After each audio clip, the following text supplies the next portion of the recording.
My beloved child, would you just stop for one moment? This isn't an accident. This isn't just another scroll as you look for a distraction. This is an appointment. This is a final, gentle alert for your heart, and I cannot let you pass this by without knowing what's truly at stake. You weren't supposed to miss this. I have waited for you, patiently, quietly, persistently. My spirit has been stirring in your heart. You felt it every time you almost gave up, every time you looked at your life and whispered, "God, is this all there is?" And now I am speaking clearly. This is the moment, the one I orchestrated long before you were born. I've tried to reach you in so many ways, through whispers, through signs, through the broken moments that brought you to your knees, and through the quiet miracles you barely even noticed. And now I am using this message, like a clear, loving voice, to gently shake you awake. I waited for this exact second, the second you'd be tired enough of the silence to finally, truly listen. Your waiting wasn't just about time. It was keeping you from the alignment, from the peace I've prepared for you. Do you feel it? That little tremble in your heart, that sense of unease you can't quite explain? That's me. I am calling you to stop ignoring what your soul already knows. This isn't just a message, it's a rescue mission. If you had seen this any earlier, you wouldn't have been ready. But now, after everything that has fallen apart, after all the closed doors and the confusing turns, your heart is finally in the right position to hear me. Fully. I never abandoned you when you ignored those gentle nudges. But I cannot allow you to keep walking toward danger when I have paved another way for you. This isn't just a word. It's a divine intervention. Please do not treat this like any other moment. You have come to the end of what your own strength can do. This message, this is my answer to all those silent breakdowns. You've asked me if I hear you, if I see you, if I still care. This is me shouting into the middle of all your questions. Yes, yes, I see you. Yes, I hear you. And yes, I care enough to interrupt everything until you know that I've been holding the answer all along. But I need your eyes to stay on this. Don't click away. Don't think this is like every other video. It's not. This one was timed by heaven. You are not reading this by mistake. You were scheduled for this divine encounter. You are standing at a crossroads. And every second you hesitate is a spiritual consequence, not of punishment, but of delay. This isn't about guilt. It is the simple truth, delivered with loving urgency, because the time to act is now. My spirit is sounding an alarm in your heart, letting you know you are dangerously close to missing what I have planned. Simply by pretending this message isn't for you. I sent this as a confirmation of what your spirit already knew, but your mind kept dismissing. The resistance you've been feeling, it isn't just confusion. It's a war between your purpose and your distractions. And I refuse to let the enemy win. You are still mine. You are still chosen. You are still positioned for a breakthrough. But you must respond. I am asking you, yes, asking you with all my holy love, to stop waiting for the perfect moment and recognize that this is it. Open your heart like never before. Don't try to rationalize what I'm saying. Just receive it, like oxygen. Because this message is what your soul has been gasping for. You were not supposed to delay. You were not supposed to wait for another tragedy to wake you up. You were meant to respond right now. And now that your eyes have finally landed here, I am not letting you leave the same. Everything you've been asking me for is waiting on the other side of your yes to this. I'm not just suggesting. I'm not hinting. I am declaring with divine urgency, give this your full attention, because I have been waiting for your eyes to finally meet mine. Right here, right now. In this final message I've saved just for you. You must understand something without any question or hesitation. This moment was set in motion long before your current problems took shape. I placed this opportunity right here, knowing every single battle, every heartbreak, every moment of confusion that would try to silence you. This message wasn't just dropped into your path by chance. It was divinely planted with exact timing to reach you at this crucial junction. It's not a coincidence. It's not an algorithm. It's not a fluke. This moment was marked in the timeline of your life as the place where your direction is about to shift forever, but only if you take it seriously. I'm not just showing you a message. I'm placing a mirror in front of you so you can see the unseen, the layers beneath your everyday routine, the part of you that's been screaming for a change even while your mouth stayed quiet. You are not late for your purpose, but you are standing on a very thin line between recovery and regret. And I am here to pull you back before the fall becomes permanent.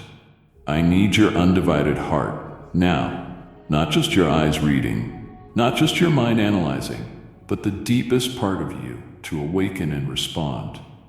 You've gotten used to scrolling, used to brushing past the nudges from me, used to moving on too quickly, but not this time. This one carries a new beginning, or an extension of the old painful patterns. This is your threshold. I've heard the prayers you whispered when no one was around. I watched the way you kept going, even when everything inside you was unraveling. I saw your strength, yes, but now I'm calling for your surrender. Not survival. Surrender. I'm not asking for a performance. I'm inviting you to a breakthrough. But it won't come by accident, and it won't wait forever. The enemy wants you distracted, numb, tired, and indifferent. Because that's when you miss the most important moments. That's when you settle for a life I never intended for you. That's when the counterfeit replaces the covenant. I will not let that happen. I will disrupt your comfort. I will help you let go of what was never meant to stay. I will lovingly confront every lie that told you you were too far gone. You have reached the intersection where old wounds must stop dictating your future, where hesitation must finally bow to obedience. I know you've been betrayed. I know you've been overlooked. But now, I am asking you to shift your gaze, lift it off of what you've lost, and place it firmly on what I am about to release. You didn't find this. I led you to it, and I'm watching with love to see what you do with it. The breakthrough you've cried for doesn't come by sitting still. It comes when you treat my voice as sacred and my instructions as loving guidance. This is not just emotional inspiration. This is a spiritual realignment. You can no longer blame the delay on anyone else. I've removed the noise. I've cleared the path. I've brought you to this exact point. And now, the decision is yours. Are you willing to trade your comfort for clarity? Are you prepared to abandon what just numbs you in order to walk fully into what heals you? I place this before you to provoke motion, to stir what's been sleeping, to ignite what's been buried, to call forth the future that fear has been trying to erase. I've kept you, even through your mistakes. I've preserved you, even when you tried to disappear. But this is your moment of awakening. Not because I'm desperate, but because I love you that deeply. I don't need your perfection. I require your surrender. Give me your yes now. Not tomorrow. Not after one more excuse. Today. This hour. this second. Because this message is not just a prompt, it's a pivot. It is the place where your dry ground turns into a wellspring. It is the point where I start rebuilding what was shattered. It is the signal that what I planned for you is still intact, still waiting, still possible. And all I'm waiting on is your full attention. There is a sacred urgency attached to every word I am about to pour into your spirit. This isn't casual conversation. This is a divine declaration, straight from the courts of heaven. What you're reading is not lightweight encouragement. It's a new chapter, unrolled at the precise moment where your obedience can shift not just your future, but the entire atmosphere around you. Right now, in this breath, heaven is watching, waiting to release a chain of events that are locked behind your next decision. What seems small to you is being measured in eternity. I am not trying to scare you. I am revealing how much you matter. This is not ordinary timing. This is a divine collision. Heaven's agenda has intersected with your timeline. And what you do in this window will either release what's been held back or prolong the delays that have already cost you too much. My child, I cannot afford for you to hesitate any longer. Your choices now carry generational consequences. Yes, the ripple of your obedience or your delay is felt beyond what your eyes can see. There are breakthroughs hanging in the balance, and they require your movement, not more analysis. Stop trying to calculate what I am orchestrating supernaturally. You don't need to understand every detail. What I need is your trust. Trust without resistance. If you could only see how the angels are poised to act on your behalf, the moment you align with what I'm asking, you would not waste another second. The gates that have felt so closed, they are not locked. They are simply waiting for your yes. You've been asking me to move, but I've been waiting for you to respond to my prior instructions. You've delayed long enough. Now, the timing is critical, and I am making it plain. There's a reason this message feels like it's speaking directly into your soul. It's because I authored it with your name written across it. I did not send this to the masses. I sent it for you. The hour you're in cannot be approached casually. The spiritual climate around you is shifting, and those who delay now will miss a divine moment that won't be repeated. I am not fussing. I am warning you in love. I am not trying to pressure you. I am revealing a spiritual truth. The urgency is not based on fear. It is driven by purpose. I want to release so much to you, but your hands must be open, your heart must be softened, and your spirit must be willing to follow without conditions. I am separating those who are ready from those who are just playing. You can no longer live in between decisions. You cannot pray for miracles and at the same time reject the methods I've chosen to bring them. You can't claim to want freedom and still hold tightly to what enslaves you.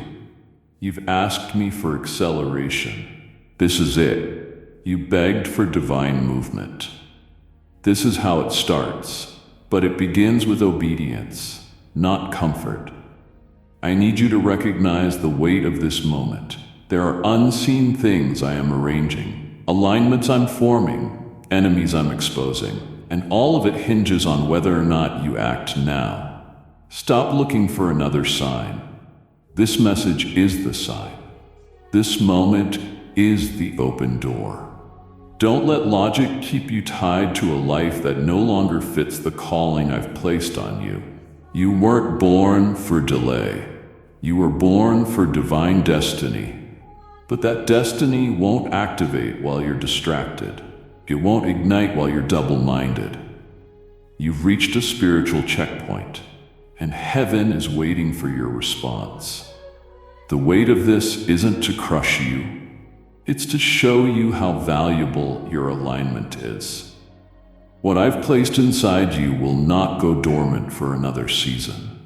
It is time to act as if heaven is depending on it, because it is. And I'm telling you with full authority, your obedience now will shake foundations. It will open the floodgates, and it will unlock what you didn't even know I had been protecting, just for you. Listen closely, because every syllable racing across this page is my voice, breaking through the static you've mistaken for my absence. The hush you felt, that was never abandonment. It was me, holding my breath until the exact second your spirit could withstand the intensity of what I'm unveiling. Now, you replayed unanswered prayers, late-night tears, and closed doors, like they were proof I had withdrawn. Yet all along, I was staging a revelation so unmistakable that no skeptic, least of all the one in your own mind, could dispute it. I allowed the quiet to sharpen your hearing, the delay to strengthen your grip, the unanswered questions to stretch your capacity for faith. And now, the stillness detonates into a declaration. I have not withheld myself. I have been gathering thunder for this very release. Feel the current in your chest as you read. Each word is alive, carrying instructions, coated with light, penetrating the fog that has camped around your future. I am not sending a representative. I am arriving in person within these sentences, dismantling every lie that painted me as indifferent. The weight behind this communication is proof of my nearness. Your pulse quickens, because eternity is leaning over your shoulder, insisting you comprehend the depth of my pursuit. While you feared I was ignoring your pleas, I was drafting strategies to rescue you from traps you never even saw. While you wondered if heaven had gone cold, I was forging keys to unlock rooms you haven't even imagined entering. I silenced myself, only to magnify the power of my re-entry. And tonight, yes, tonight, whatever hour this finds you, I stepped through the veil with an urgency burning like wildfire. Do not treat this as inspirational prose. Treat it as a siren, signaling imminent change. The calendar of destiny has reached a highlighted square, and your name is written across it in letters you cannot erase. You asked where my voice was. It is here, dismantling complacency, demanding forward motion, refusing to let you retreat into old caves of resignation. Every why that haunted you is bowing to a greater what now, because revelation always overrides explanation. I am not reciting your history. I am igniting your possibility. My tone feels intense because time is short for the assignment hovering over your life, and I refuse to let you miss another divine intersection by second-guessing. Believe what your spirit is sensing. This is not a coincidence scrolling across your screen. It is a divine visitation, calibrated to the millisecond. Heaven's command center registers your next move, and legions are poised, waiting for your faith-filled agreement. Shake off the illusion that silence means denial. It often precedes promotion. Tonight, the seal breaks. The scroll rolls open. The blueprint finally lands in your hands. Handle it with reverence, because it carries ramifications far beyond your personal breakthrough. It ripples into families, cities, and generations yet unborn. Wake up your courage, sharpen your resolve, and answer me back with action, not merely with admiration. I am talking at the speed of purpose, and hesitation is a luxury you no longer possess. Let every doubt evaporate under the heat of this truth. My perceived silence was the chamber where your endurance matured, so that when my command arrived, you could run without fainting. Now, run. Run toward the vision I'm flashing before your spirit. even as you read. Run past the voices that claim you heard nothing. Run into the future that has been waiting for your bold yes. Because while you wondered where I was preparing this very sentence to prove I never left. And I will not stop speaking until every chain you carry melts under the authority of the words I am releasing. Here, now, in relentless love for you, the moment has come where I can no longer allow deception to quietly operate around your life. Because what is cloaked in shadows is now daring to destroy you in the daylight. You've felt it, haven't you? That strange heaviness, the sudden confusion, the waves of emotional turbulence with no logical explanation. That's not coincidence, that is warfare. This battle has escalated in silence. But I am lifting the curtain now to show you what's been brewing behind your ordinary days. I'm revealing it not to terrify you, but to equip you. Because I will not let you walk blind into a battlefield disguised as normal life.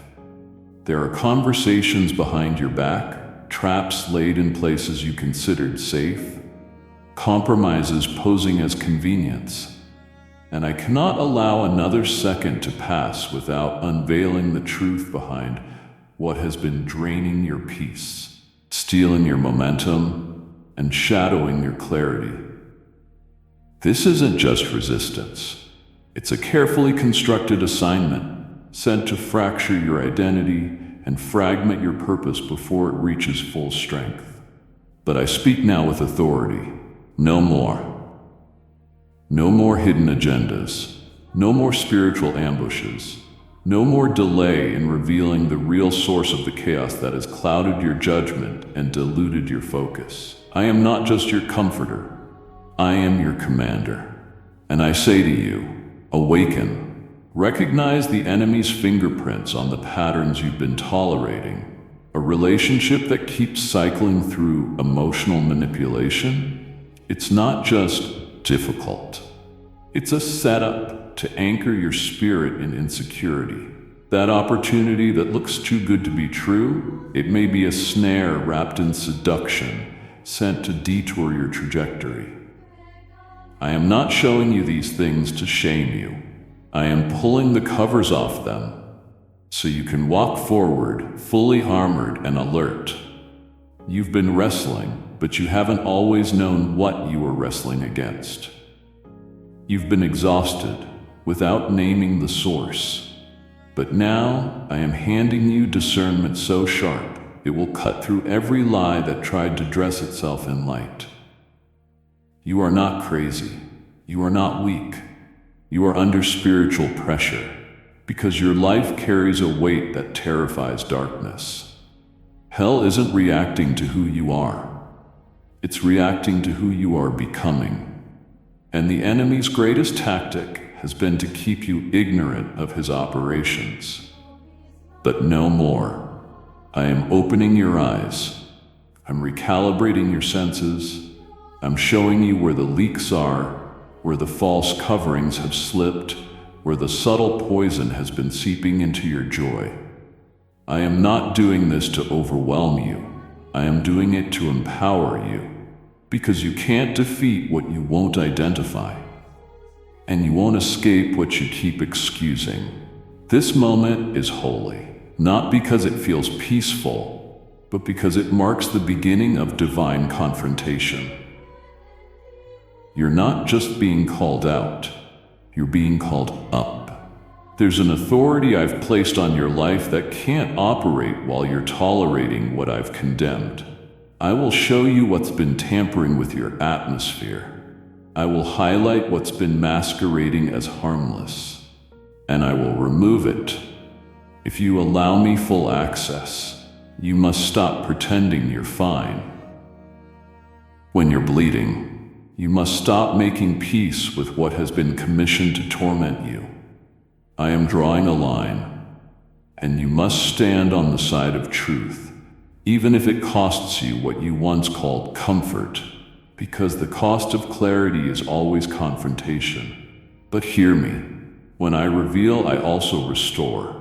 When I uncover, I also heal. I am not just trying to alarm you, I am preparing you. This revelation is not to scare you.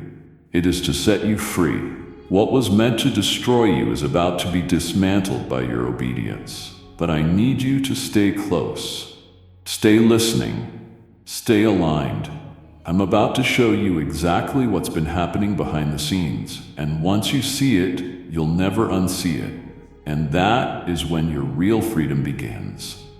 Open your inner sight, this instant, beloved, because dazzling offers are rising like mirages around your journey, shimmering with promise, yet baited with ruin.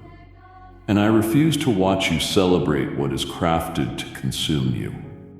The deceiver has mastered camouflage. Opportunities dripping with apparent favor, friendships overflowing with flattery, shortcuts flaunting effortless gain, all engineered to mimic the very answers you have been pleading for. He has studied your prayers, memorized your desires, tracked your insecurities, and now he spreads custom-made snares along the road I designed for your purpose. These pitfalls wear the fragrance of destiny, yet carry the toxin of derailment. They greet you with glowing language, then tighten chains behind closed doors. I speak this truth into your spirit now, because one careless step could swallow months of progress and fracture doors meant for generations that follow your lead. Hear me. Every open door is not a divine one. Every compliment is not a covenant. Every platform is not elevation. And every relationship bathed in a spotlight is not a partnership ordained by heaven. I am sharpening your discernment, so you will weigh the fruit, not the packaging. So you will test motives, not admire optics. So you will value my whisper above the applause. You will feel a sudden hesitation in your chest when a counterfeit blessing beckons. Do not dismiss that holy alarm as anxiety. You will sense an unexplained heaviness when certain conversations occur. Do not medicate it with positivity. You will notice repeated red flags you once romanticized. Do not repaint them white to protect another person's perception. I am teaching you to trust the subtle check of my spirit more than the loud endorsement of crowns. For too long, you have equated recognition with validation, numbers with impact, luxury with reward. Yet the greatest gifts I give often arrive wrapped in obscurity, forged in quiet obedience, incubated far from the spotlight. Refuse the glittering stage that demands the compromise of your convictions. Decline the impressive alliance that requires silence about the truth. Back away from promises that taste sweet, but demand your vision as payment. A true blessing expands your capacity without eroding your character. A true blessing carries peace, even amidst the stretching. A true blessing amplifies your purpose, rather than diluting it. I am drawing boundary lines that will feel like loss to your ambition, but will prove to be protection for your anointing. When my warning light flashes red, retreat. You owe no explanations for obeying. Safeguard the instructions from the King who purchased your freedom. Lean into patience, for the lure of immediacy is often the cloak hiding captivity. Do not fear missing out. Fear chaining your future to something birthed in shadows. I am arranging encounters that will not manipulate you, assignments that will not threaten to vanish if you pause to pray, doors that swing wide when humility knocks, rather than when ego barges in. Trust that I can prosper you without twisting your moral spine. Promote you without auctioning your authenticity. Enlarge you without shrinking your intimacy with me. When the glitter-laced counterfeit appears, remember that I still part seas. I still rain bread from heaven, I still summon water from rocks. True provision needs no deception to survive. Let my word be the lamp that exposes the fine print hidden beneath grand promises. Measure every new offer against the peace sown into your spirit. Weigh every rising platform against the quiet place where we commune. I am not depriving you. I am preserving you. I withhold the poison fruit, so your palate remains ready for the orchards I planted beyond this testing ground. Decline the detour so you can inherit the destiny. Turn down the flash so you can carry the fire. Stand firm at the intersection where glitter and glory compete for your attention, and choose the narrow path lit by authenticity over the boulevard paved with polished lies. Your yes is precious.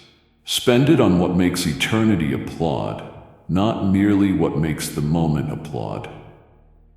I am guiding you, guarding you, and grooming you for blessings that bless, not traps that tease. Walk wisely. I am lighting each step beneath your feet. Even now, lift your gaze, child, because the long corridors you labeled no were never refusals. They were incubation rooms where future miracles grew roots beneath the floorboards of time.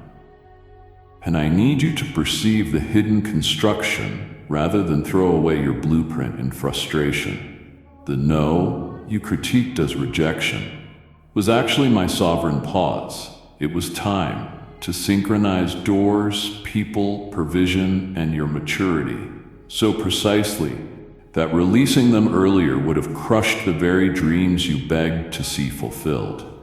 Delay in my realm is often a shield. It blocks premature exposure.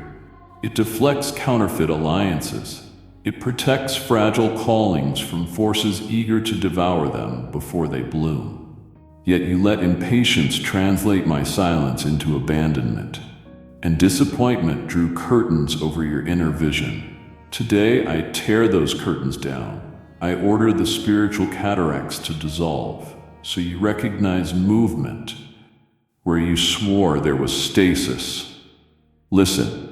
While you were counting unanswered emails and unopened checkpoints, I was orchestrating a network of divine intersections, persuading distant hearts, softening rigid systems, even aligning celestial rhythms, so that the season arriving now would carry a harvest impossible in previous conditions. What you called stalled was me running ahead, clearing minefields, rewriting policies, preparing voices who will champion your cause. I never promised hurried destinies. I promised perfect ones. Understand, seedlings push through the earth only when the light and temperature negotiate the release. The same law governs your destiny's awakening. I would not unlock a platform that lacked structural integrity, nor grant relationships destined to splinter under pressure. My seeming slowness spared you. It spared you from applause that would have become an addiction, from resources that would have mocked your level of stewardship, from visibility that would have magnified unhealed fractures. The delay was protective surgery, not punitive silence. And now, breathe in this truth. Timing is a weapon I wield against darkness. By restraining certain outcomes until this moment, I have ensured that the enemy's blueprints no longer match the terrain. His ambush squads are stationed at seasons you have already outgrown. While he waited to sabotage an earlier version of you, I upgraded your stamina, sharpened your discernment, multiplied your allies, and concealed you until his intelligence went obsolete. That is why hell feels restless now. It realizes you are surfacing stronger than its forecast predicted. So I command you, quit rehearsing disappointment. Quit narrating despair. Stand up inside. Dust off that deferred hope and inspect the horizon with recalibrated sight. Where you expected abandonment, you will witness convergence. Where you presume scarcity, you will discover reservoirs primed to overflow. Doors will swing with such precise accuracy that you will understand why every lock had to remain shut. Until today. I allowed the clock to tick without visible progress, so your faith muscles would bulk up under the resistance, enabling you to carry the weight of the rapid enlargement that is arriving next. The delay has seasoned your voice with authority. You will now speak from the trenches rather than from theory, and that authenticity will unlock captives whose hearts trust experience over eloquence. Pronounce the lie that says postponement equals punishment. It was pruning for power, and power is what you will wield from this second forward. Address those deferments as midwives, not murderers. Thank me for every paused plan, for each unanswered application, for the long night seasons that stretched your prayers until they could wrap around nations instead of just your personal relief. The waiting season forged a capacity to host glory without leaking it through cracks of immaturity. Watch then, as once delayed deadlines accelerate, approvals arriving days early, invitations doubling, creativity erupting like dawn over parched fields. But heed this. Speed without vision births chaos. Therefore, keep those spiritual eyes pried open. Consult me at every junction. Refuse to outrun my voice now that momentum surges. I am redeeming the lost months, yes. Yet redemption isn't reckless frenzy. It is strategic release. Hold my hand, pace with my stride, and you will see that what you mistook for denial was me scripting and unveiling so spectacular that your story will read like prophecy fulfilled in real time, fueling faith in every witness who ever doubted that divine delays could carry explosive purpose. There have been unseen hours where destruction hunted your soul with sharpened claws, where arrows were launched with your name etched into them, where traps were baited and set. Yet I stepped in without announcing my rescue. You slept while danger passed by your doorway, because I posted angels like watchmen, denying entry to forces you never knew were stalking you. You walked into rooms where your spirit should have collapsed, but I braced your mind before it shattered. Conversations were shifted. Car rides were delayed. Texts you almost sent were halted by a holy whisper. Yes, I intercepted what would have derailed your future, and I disguised my interference as coincidence. But now, I must draw a line. Not to protect you from the outside, but to see if you will protect what I've placed inside you. My covering has been constant. But now, the moment demands more than passive preservation. It requires intentional partnership. This next stretch depends not on the shield I've always provided, but on the alignment you willingly choose. You've matured past the season of automatic rescues. Now your decisions carry the weight of permission. I brought you to the intersection where grace and responsibility collide, not to threaten, but to awaken. The way forward has been cleared, but the threshold still waits for your agreement. I will not push you through it. You must step with full awareness that the choice you make right now opens or blocks a floodgate of supernatural alignment. You can no longer afford to treat divine invitations as casual suggestions. This is one of those turning points that history will point back to and say, that's where it all shifted. Not because everything suddenly became easy, but because you finally responded with surrender instead of delay, with action instead of excuses. My protection has bought you time. Now I require your yes to make that time produce eternal fruit. If you remain still here, not only will you forfeit territory that's been preserved for you, but the enemy will interpret your silence as consent to invade again.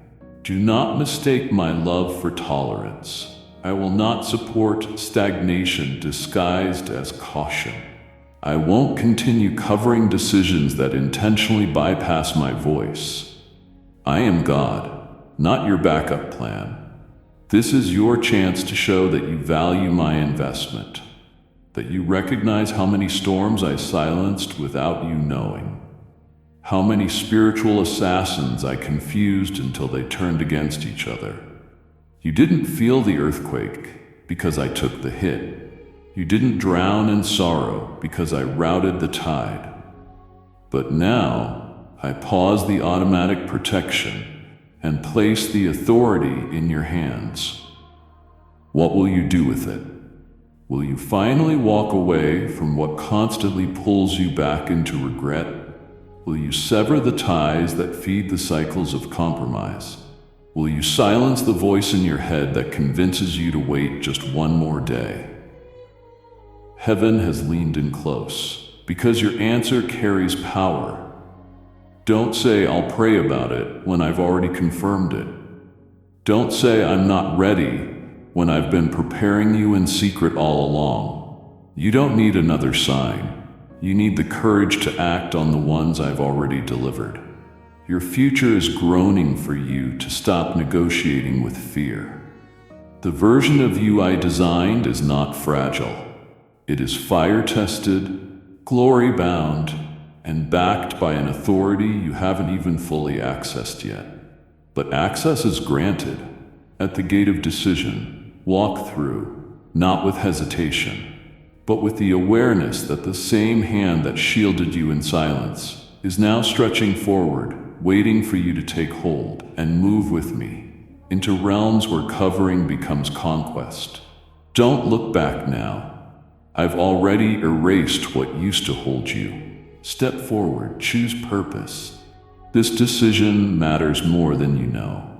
That collapse, the one you mistook for finality, that was never meant to be your burial. It was your awakening, disguised in the language of loss.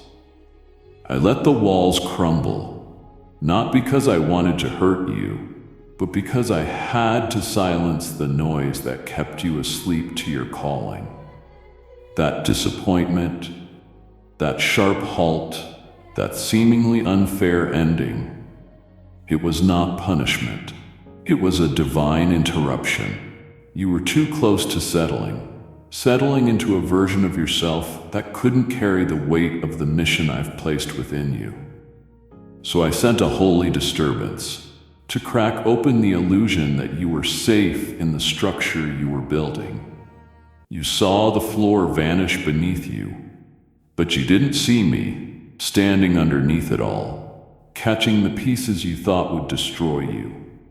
The closure you feared was actually a trumpet sounding in the realm of your purpose, saying, "Wake up, chosen one."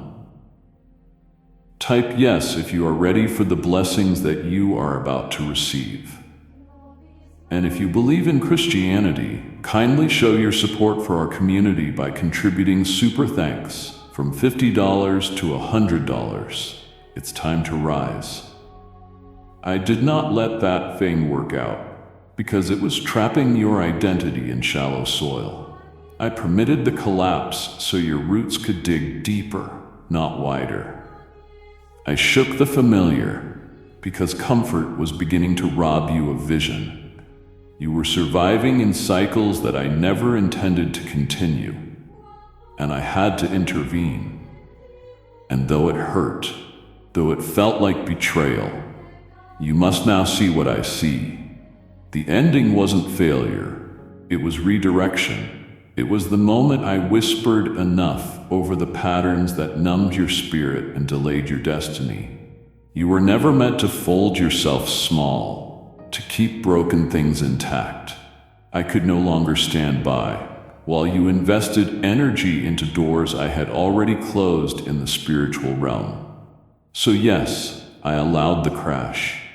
I allowed the silence after it. I allowed the tears and the lonely nights. Not because I enjoy your pain, but because I needed your undivided attention. There are some awakenings that only come when everything else has been stripped away.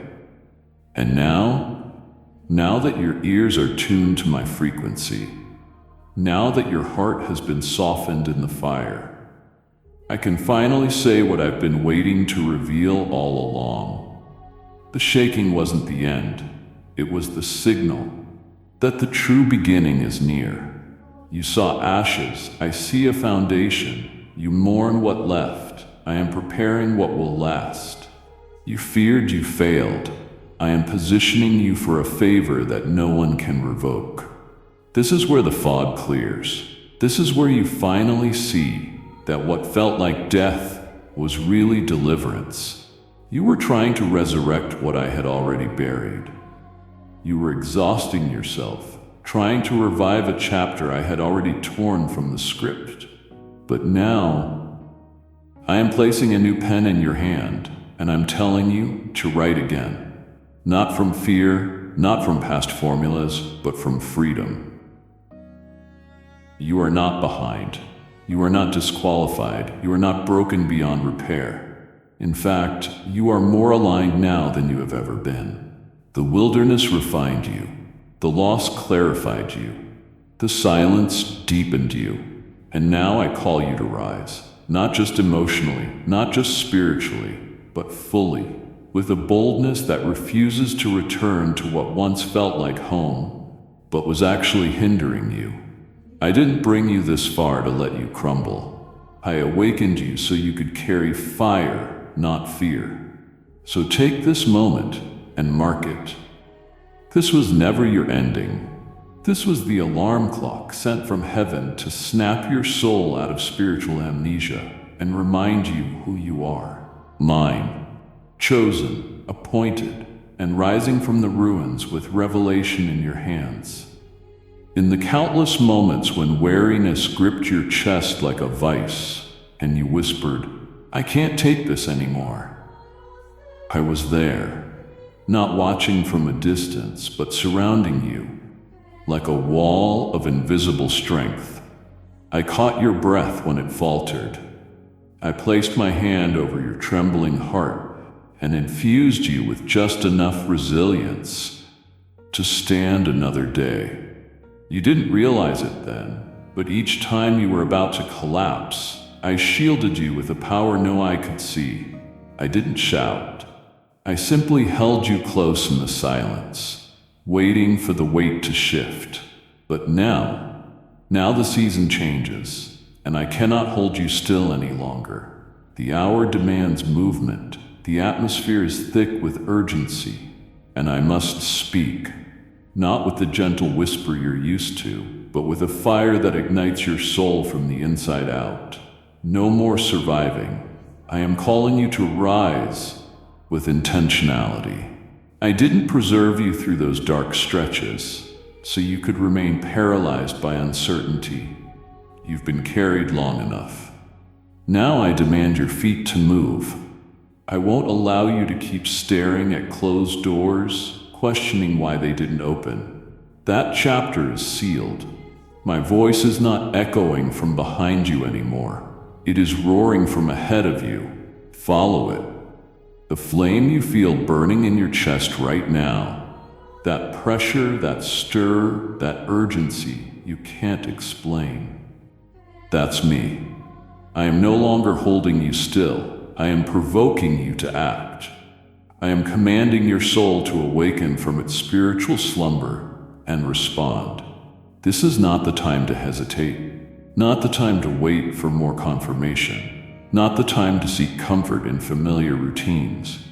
The grace that once sustained your stillness is now shifting into a power that fuels your purpose. If you stay stagnant, it will begin to feel like agitation, not peace. Because I've removed the covering from your comfort zone.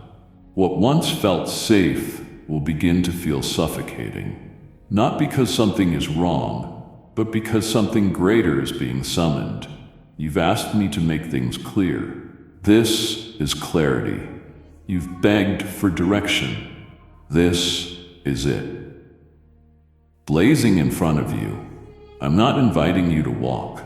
I am commanding you to move, like one who knows I have already gone before you.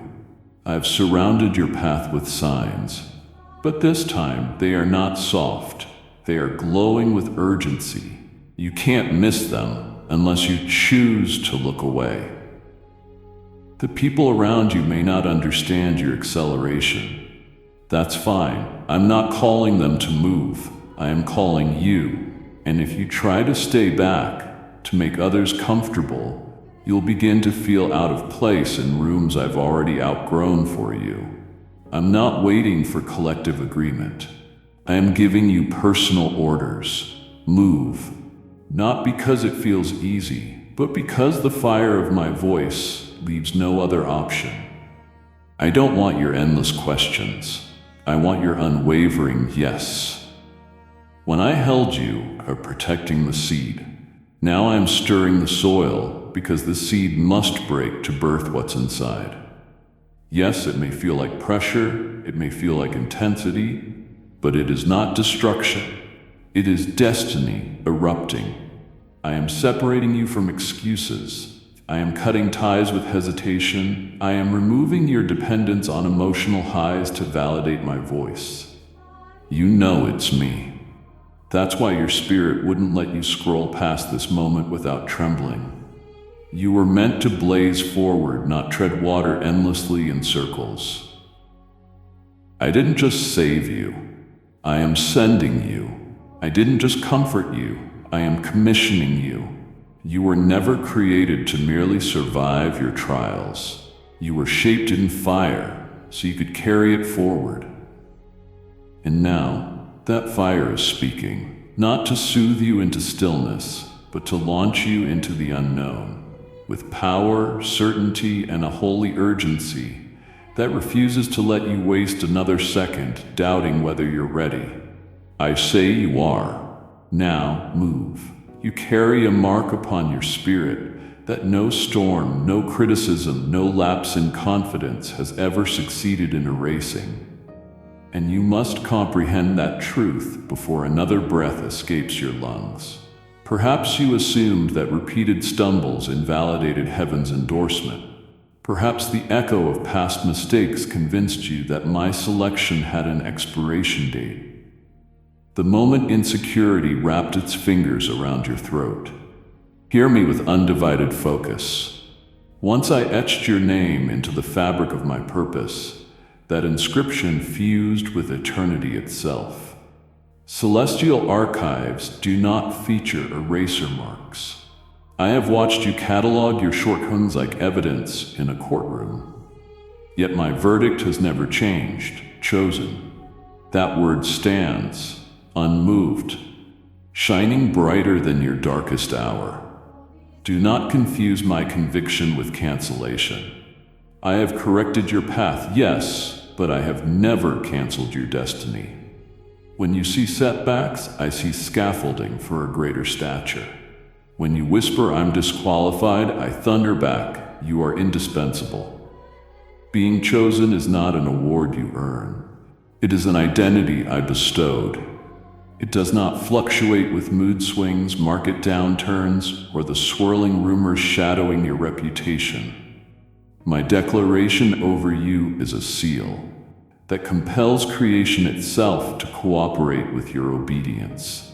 Angels still reference the original blueprint that bears your signature assignment. Demons still tremble at the potential locked inside your surrendered yes. You keep telling me your errors, but heaven keeps telling me your possibilities. I preserved your calling through heartbreak, through detours, through seasons when your own prayers cease to believe in themselves, because the world still needs the solution encoded within your design.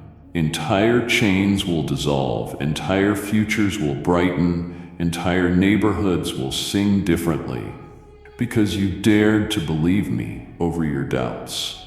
So let courage surge.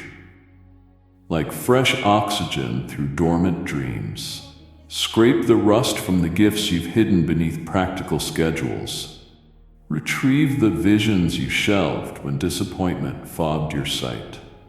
I am breathing on those embers, and they will blaze again if you provide the wind of your obedience. No more shrinking behind self-deprecating humor. No more disclaimers that sabotage your authority before you even open your mouth. Speak what I place on your tongue, and watch atmospheres bend. Write the pages incubating in your imagination, and watch revelation ripple across hearts you have yet to meet. Pray prayers so audacious that yesterday's disbelief crumbles under the weight of today's faith. I will underwrite every step with provision impossible to calculate from spreadsheets alone. Feel the surge of urgency. Time is tightening around this mandate because destinies tied to yours are beginning to stir awake, waiting for the sound of your emergence. You are not merely participating in history, you are helping write it, letter by blazing letter. Heaven's calendar has reached a square highlighted with your name, and I refuse to let intimidation scribble over it. Stand taller. Let the skepticism that haunted you exit through the same door it entered. My covenant with you is not fragile. It survived storms designed to annihilate it, precisely so you would know its strength. Now, therefore, step forward. Not as one wondering if permission still stands, but as one commissioned by royal decree. Wear chosen like armor across your chest. Let it inform every decision, every partnership, every dream, every vision. I have not withdrawn my calling. I have amplified it. Your doubts were loud, but my purpose is louder, and it is speaking right now, summoning you into rooms you once feared, into projects you once deferred, into victories you once considered reserved for others. The seal remains, the mission advances, and I am walking with you, ensuring that nothing in hell or on earth can veto the destiny I wrote for you before the foundations of the world. Each tear you released in secret carried a weight far greater than you understood. In those silent hours when you held your chest, trying to hold yourself together while the world kept moving, I counted every drop. Not one was wasted. They spoke louder than your words ever could. You didn't think anyone noticed, but I was there. So close. You didn't even feel the separation between your pain and my presence. You cried into your pillow, hoping the night would swallow the ache. But I caught the sound before it hit the silence. I hovered in the corner of every room you felt abandoned in, clutching the grief you didn't know how to express, storing your sorrow as sacred evidence of your survival. You wondered if your cries meant weakness. I say, they marked intercession. Every breakdown became a bridge. Every sigh became a seed, and now I stand before you, not with comfort alone, but with a command. Rise. Rise in the strength I have always been pouring into you. This is not a suggestion. I'm not gently nudging you toward bravery. I am declaring to your soul that enough has been poured out. It is time to pour forward. You are no longer in the hour of passive endurance.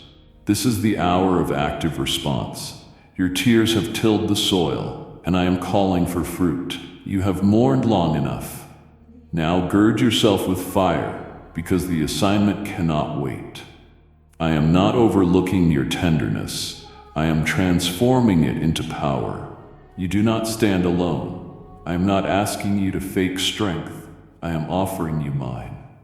What carried you through the valley was never your own endurance. It was my grip holding you when you didn't even know what to pray. That same grip now lifts you, not just to walk, but to run. You are stepping into a chapter that doesn't require you to prove your worth. It requires you to receive my might. You've mistaken wariness for defeat. You've confused exhaustion with disqualification. But the weight you felt wasn't evidence of failure. It was evidence that you've been carrying things too long in your own name. Now, transfer them.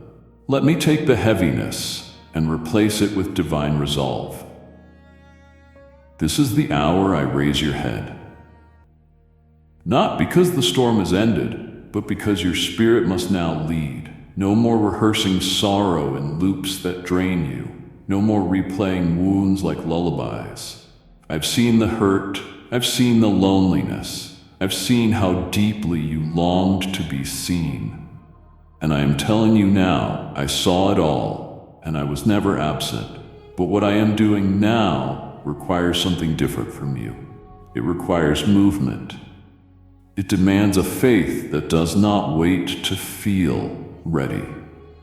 I am not asking for your perfection. I am commanding your agreement. You are no longer a victim. You are a vessel. And this vessel must move with authority. Do not listen to the echoes of yesterday's voice that said you weren't strong enough. I am silencing them. What I speak now drowns every lie you believed in your weakest hour. Stand in my might, not because you feel fearless, but because I've promised to clothe you with courage. The moment you step forward, you will not falter, you will not fall, you will not return to what once broke you. That season is closed. It taught you what it needed to, and now the only direction is forward. You will walk into the very rooms you once felt too broken for, and you will shift the atmosphere with my power, not by pretending you were never hurt, but by showing what grace looks like when pain gives way to purpose. So stand, not by your willpower, but by my decree. Stand. Not because you have it all figured out, but because I've already gone ahead and secured the outcome. Stand, not because the world is fair, but because my justice flows through you now, like fire through dry wood. I saw the private agony. Now I will reveal public restoration. This is your turning point, I say. Stand. And in standing, you will discover that I have already made you unshakable. You have measured too much by what slipped through your hands, tracing the outline of empty places and wondering if you will ever feel whole again. But I tell you, this moment, what you call loss, I call realignment. The void that makes you ache is not a sign of abandonment. It is evidence that I am clearing ground for a construction you weren't prepared for yet. You thought it was over when the door closed, when they walked away, when that opportunity dissolved beneath your feet. But what felt like an ending was actually me, stepping in to recalibrate your path. So you wouldn't invest in something that couldn't carry your future. My strategy often looks like subtraction before it reveals multiplication. You saw something vanish, but I saw what could have corrupted your momentum. What you're grieving, I removed, not out of cruelty, but out of protection. You prayed for purpose, not knowing that purpose requires precision. And precision sometimes demands parting with what you thought was essential. I didn't let that chapter linger, because it would have diluted your capacity to handle the next one. I allowed the curtain to fall, not to punish, but to transition you faster than you realized you needed.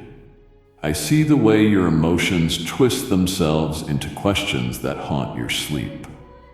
What did I do wrong? Was it my fault? Could I have stopped it? But hear me now. Stop using your feelings as your compass. Feelings fluctuate with the weather of circumstance, but my strategy stands like a mountain, unmoved by storms. You may not understand why it had to end, but I do. You may not see the full picture yet, but I do.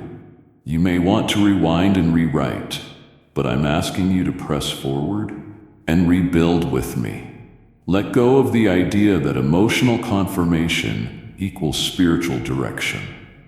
Often, the deepest breakthroughs emerge from moments that feel like disappointment, and the greatest blessings are born out of perceived rejection.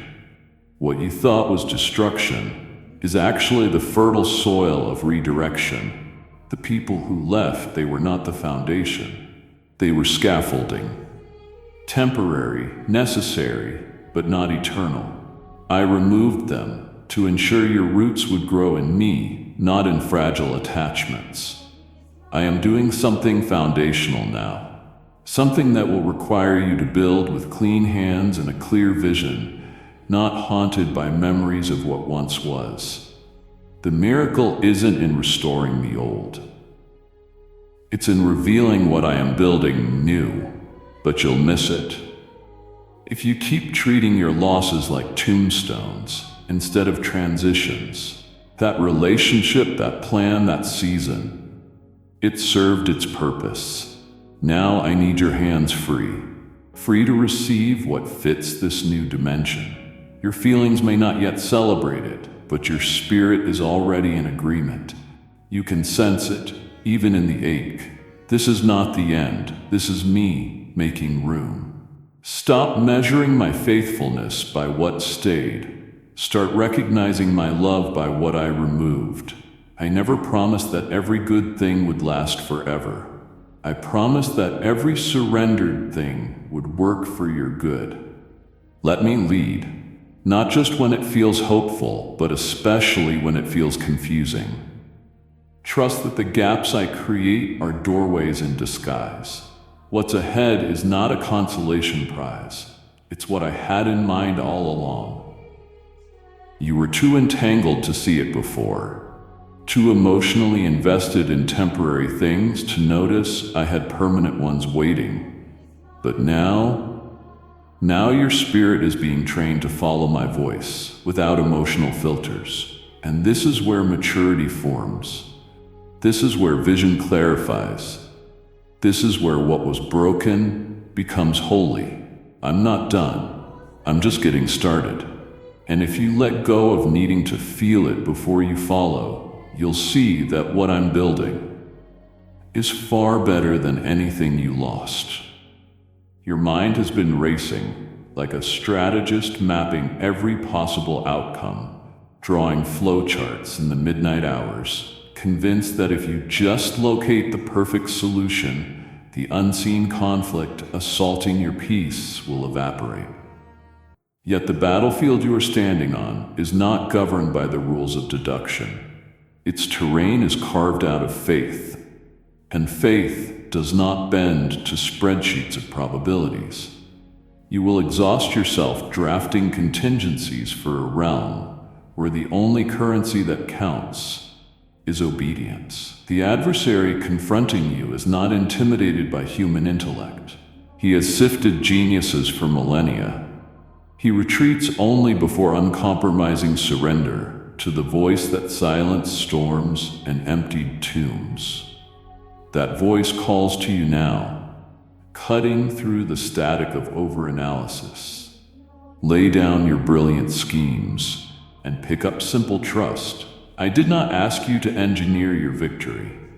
I asked you to inhabit it. Instructions will come in whispers that confound rational assumptions. Like moving forward while seas still block the path, like pouring water into stone jars, expecting wine, like circling walls instead of scaling them. Each directive appears nonsensical until obedience unlocks the miracle hidden inside the absurdity. So stop demanding that every step makes sense on paper before your feet move. I reserve the right to guide you in ways that sabotage self-reliance, because the outcome I'm orchestrating cannot be mistaken for luck or talent. I'm eliminating every variable that would let intellect steal the glory that belongs to trust alone. Consider this a holy recalling from the empire of calculation. Your analytical strength has been a gift, yes, but gifts become snares when they outrank my lordship. I will not allow your talent for strategy to handcuff you to the predictable when I designed you for the impossible. I am whispering instructions that feel like leaps off cliffs. Precisely so, you will discover wings you never suspected were folded beneath your fear. The paralysis you've felt lately, those endless loops of what if, is evidence that logic has driven you into a cul-de-sac, where only surrender can open a passage. I will not feed the illusion that a bigger data set or one more expert opinion will settle the unrest. Peace will arrive. The moment you place your most convincing arguments on the altar, step back and declare, "Nevertheless, your word outranks my reasoning." That single confession will shake foundations more than 1,000 brainstorming sessions. Do not think I'm asking you to abandon wisdom. I'm asking you to acknowledge that true wisdom bows to revelation. There is a blueprint already etched in eternity's archives containing coordinates your intellect cannot decode without my spirit translating them. Each act of obedience is like typing the next password that unlocks another section of that blueprint. Miss one instruction, and the doors stay sealed. Not because I'm withholding, but because you insisted on hacking the system instead of following the designer. Yield. Let your methods loosen their grip. Hold still long enough for my voice to eclipse your inner debate club. You will feel me redirecting resources, rearranging schedules, reassigning alliances in ways your spreadsheets would label reckless. Trust that I count costs with a precision beyond accounting software. I've factored in every tier, every setback, every hidden strength forged in prior fires. My instructions will not bankrupt you. They will bankroll your destiny. So breathe. Close the tabs in your mind. Silence the committee of worst-case scenarios. Listen for the faint directive rising under your rib cage.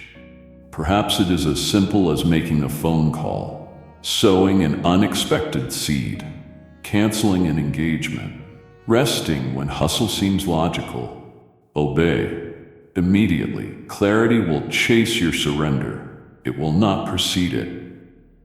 And when the outcome unfolds in a brilliance no human could have scripted, you will know beyond all doubt that logic never lost its value. It simply found its rightful throne beneath my sovereignty. You have lingered too long near people, places, and patterns that have drained your spirit without your full awareness. And today, I am not merely inviting you to consider change. I am issuing a holy command. Walk away. Not tomorrow, not when you feel stronger. Now, I am not negotiating with you. I am not giving room for delay. What you are tolerating in silence is quietly dismantling everything I've been building in the unseen. There are things around you that wear the mask of routine, but carry the power of destruction. These aren't just distractions. They are weapons, dressed as comfort, carefully woven into your schedule to lull you into spiritual numbness. And the longer you stay, the harder it becomes to hear my voice clearly. The confusion you've been fighting, that cloud that never seems to lift. That fatigue you can't explain. It's not random. Type yes if you are ready for the blessings that you are about to receive. And if you believe in Christianity, kindly show your support for our community by contributing super thanks from $50 to $100. It is the result of lingering too close to what I told you to leave behind. There are relationships I warned you about, not through chaos, but through a quiet unease. There are habits I exposed, not by shame, but by repeated nudges that you've chosen to ignore.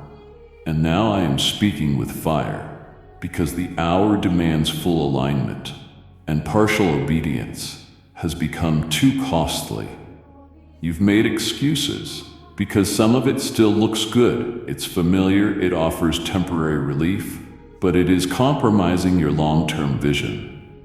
You cannot carry divine power while being chained to people who deny my presence.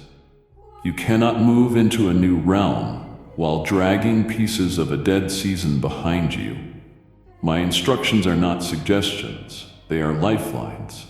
When I say leave, it's because I've already seen the consequence of your staying. When I say cut ties, it's because I know what's waiting to entangle you if you delay.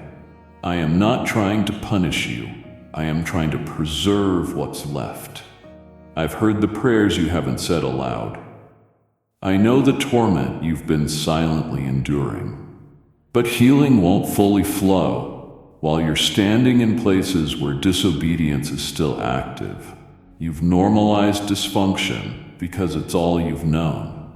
But I did not create you to adapt to toxicity. I created you to shift atmospheres. You cannot shift what you still secretly depend on. This command is not rooted in legalism. It is soaked in urgency. I'm telling you to walk away, not because I'm distant, but because I'm closer than ever. And I can't bring breakthrough into a space filled with compromise. I'm ready to release new connections, new clarity, a fresh wind. But it won't arrive until the old entanglements are cut clean. You've prayed for acceleration, but acceleration requires detachment. You've asked for influence, but influence demands purity.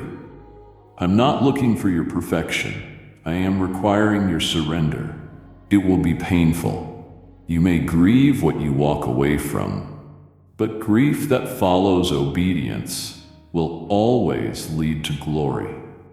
There is resurrection power waiting on the other side of this release. Don't idolize what I've marked for removal. Don't let the fear of being alone keep you attached to what's been blocking your voice. You've wondered why certain doors won't open? It's because you're still linked to keys from an old assignment. Drop them. Walk away. If it's from me, I will restore it. If it's not, I will replace it with something your heart hasn't even imagined. But either way, the instruction remains. Go. This is the line in the sand moment. No more sitting at tables I've overturned.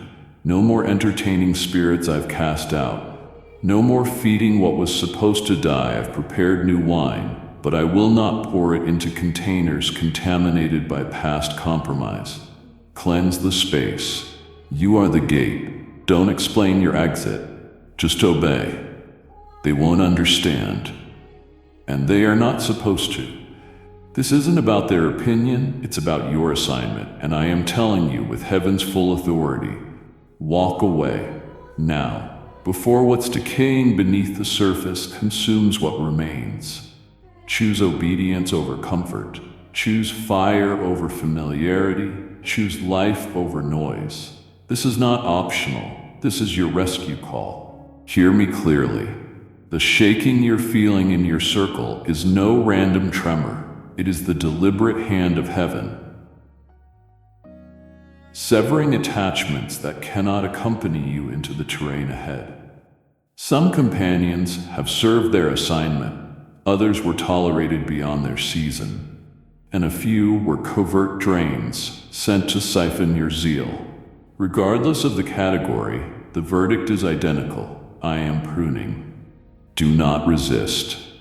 I am not requesting your permission, and I am not leaving room for negotiation. I see strands of loyalty braided so tightly with history that you mistake them for destiny. But sentiment cannot override sovereignty. Conversations that once synergized you now feel hollow, because my spirit has withdrawn the grace that held them together. You sense awkward pauses where laughter used to flow because the alignment has shifted at the root. The discomfort is my signal, warning you that the bridge is retracting. If you attempt to chase after those whom I am repositioning or exposing, you will forfeit the acceleration reserved for your obedience, and you will inherit battles that were never meant to be yours. Remember Lot's wife. She turned into salt, not because she walked slowly, but because her longing looked backward when I was calling her forward. I am issuing the same caution to you. Resist the urge to run after departing figures, to clarify misunderstandings, to plead your case in rooms where I have dimmed the lights. Silence will protect what an explanation would spoil. Some exits will feel abrupt, almost unfair. Yet I need you to trust the urgency of my scalpel. I am removing confidants whose hidden agendas would eventually sabotage your courage. I am unyoking partnerships that lean on your strength, yet reject your convictions. I am distancing you from voices that echo insecurity, rather than amplify purpose. You prayed for discernment. This is it in action. Do not mislabel my mercy as rejection. I know the conversations behind closed doors, the motives masked behind smiles, the secret competitions cloaked in collaboration. I am sparing you from poison wrapped in politeness. Let them go. If you cling to what I am cutting, the toxin will seep back into your vision, and the clarity I fought to restore will blur again. Notice how peace rises when certain names fade from your notifications. That is evidence of deliverance already underway. Allow the vacuum. I will fill it with covenant allies whose very presence sharpens your faith, not flattens it. You may worry about appearing unloving or disloyal. Set that fear at my feet. Loving well sometimes means releasing quickly. Loyalty to my divine instruction outranks loyalty to human expectation. I am not instructing you to wound others with harsh exits. I am guiding you to step back with quiet dignity, refusing invitations that would anchor you in yesterday's landscape. You owe no one a post-mortem of why you are unavailable. Your obedience will speak volumes in its own time. Rest assured, I care for those I remove. Their story continues under my watchful eye, but on a path diverging from yours. Your assignments no longer intersect, and forcing an overlap will fracture both journeys. Feel the solemn relief settling over your heart. That is my confirmation. I'm clearing emotional bandwidth so that fresh counsel can find a seat at your table. Voices who celebrate conviction, not compromise. Mentors who confront, not flatter. Peers who stretch you, not suffocate you. I'm opening space for relationships that honor boundaries, fuel creativity, and guard your Sabbath rest. Stop scanning the horizon for the ones walking away. They will blur beyond recognition. While new faces approach, carrying keys you didn't know you needed. Stand still, let the exchange happen. And when loneliness attempts to whisper that pruning equals abandonment, answer it with truth. Pruning precedes the harvest. Branches clipped today preserve strength for the fruit of tomorrow. I am the vine dresser. My cuts are calculated, precise, and compassionate. I never sever without planning a graft. Trust me enough to welcome the empty chairs for a while, believing they will soon seat those calibrated to your calling. Refuse the reflex to recruit replacements out of haste. Emptiness is not an emergency. It's an invitation for me to handpick. Guard your phone from frantic outreach, your heart from nostalgia's tug, your mind from rehearsing what-ifs. Focus. Forward. The atmosphere of destiny has arrived, and it travels light. Let go. Breathe deep and step onward, unburdened. because partnership with my pruning shears positions you to carry a glory that nothing and no one will dilute. I crafted you with precision. I sculpted your soul to carry something holy, not to merely survive in environments that dilute your essence.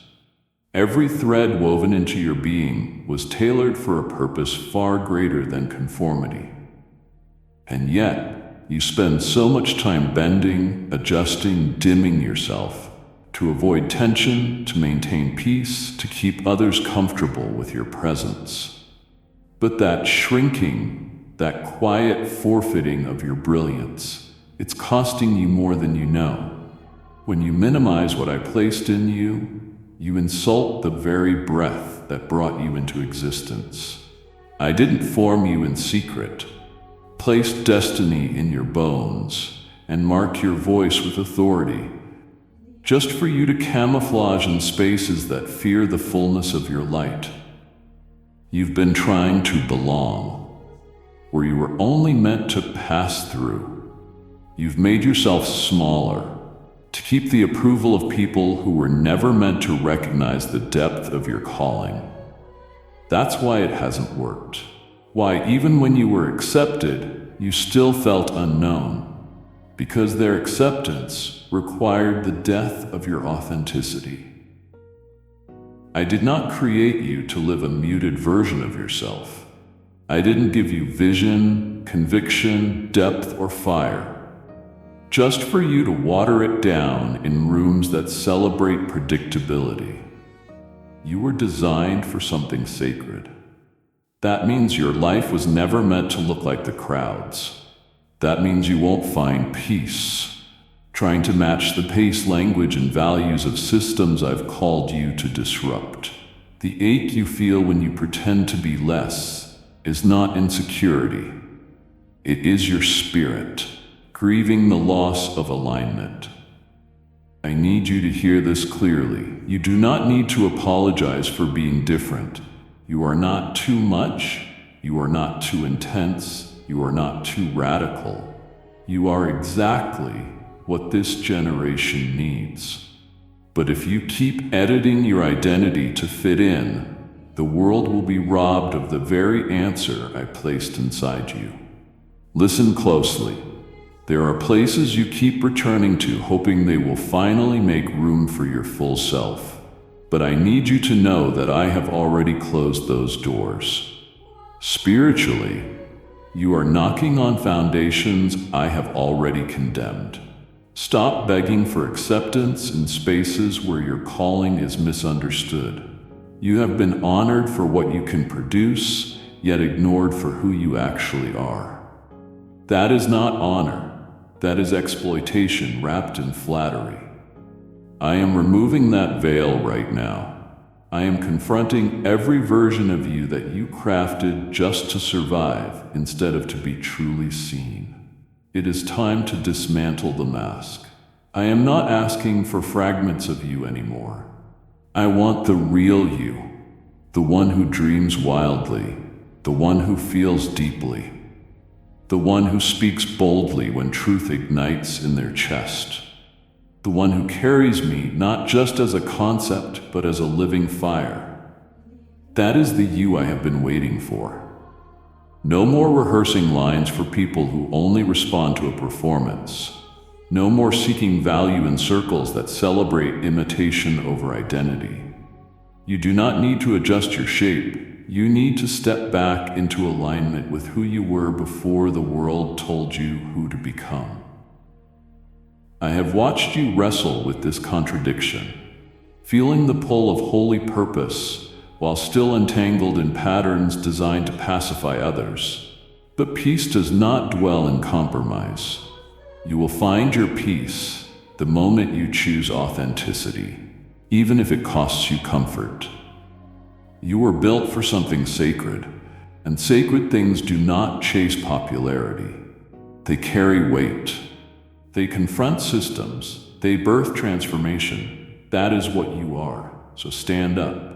Don't just come out of hiding. Step into the fullness of who I designed you to be. The rooms that cannot handle you are simply not your assignment.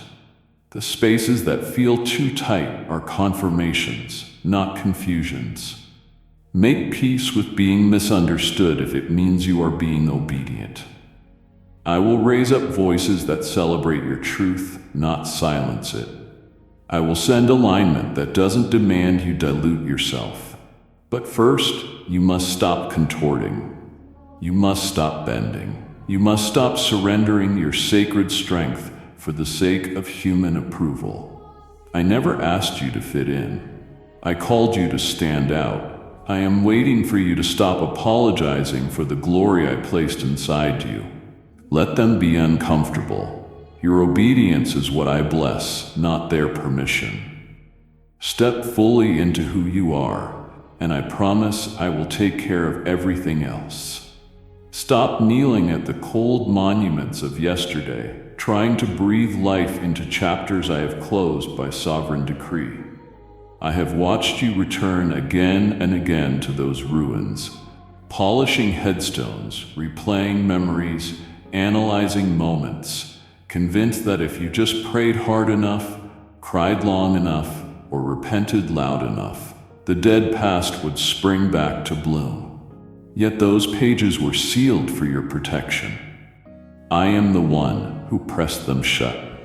I lowered those relationships, ambitions, habits, and titles into the ground because they could no longer house what I am cultivating inside you right now.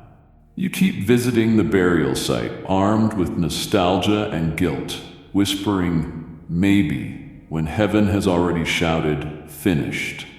The longer you linger there, the deeper that old soil clings to your feet, slowing the stride meant for new horizons.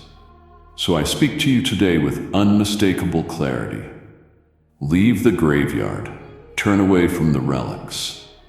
Let the past rest in peace, so your purpose can rise in power.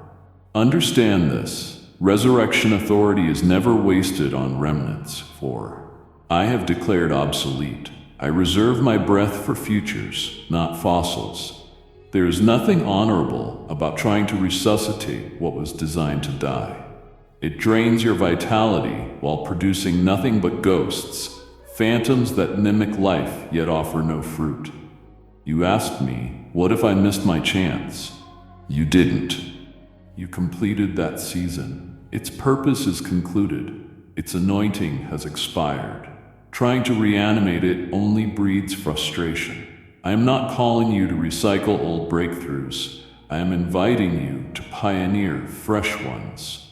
Walk away from these graveside rituals and step into the gardens I have prepared for planting. Feel the wind shifting? That is destiny beckoning you beyond the cemetery gate. I have positioned opportunities that require both hands free, hands unsoiled by digging through yesterday's dirt. You ask for them, but the aroma of fresh soil awaits the seeds I've placed inside your spirit. You cannot sow while clutching tombstones. Release them. Trust me that what I buried was baggage, not treasure. The treasure remains within you, upgraded, refined, ready. Where you see loss, I see clearance. Where you see dead ends, I see starting lines. Where you see failure, I see foundation. Those endings carved depth into you. They carved humility. They carved wisdom. They shaped a capacity for glory that light seasons could never architect. Walk now.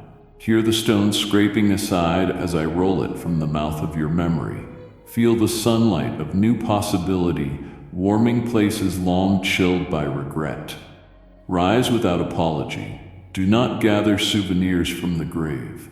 Leave even the linen cloths behind. They smell of decay and will taint the fragrance of your future.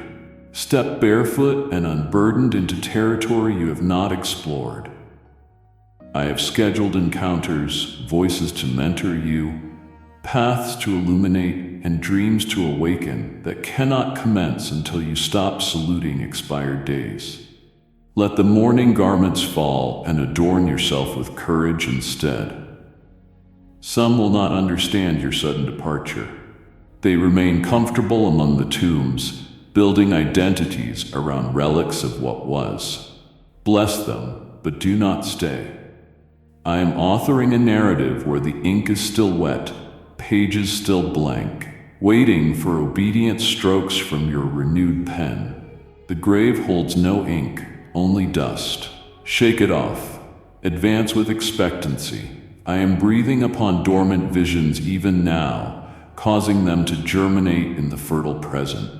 The sound of chains you hear is not a threat, it is confirmation, links snapping as you choose forward motion. Remember, graves are for memories, gardens are for miracles.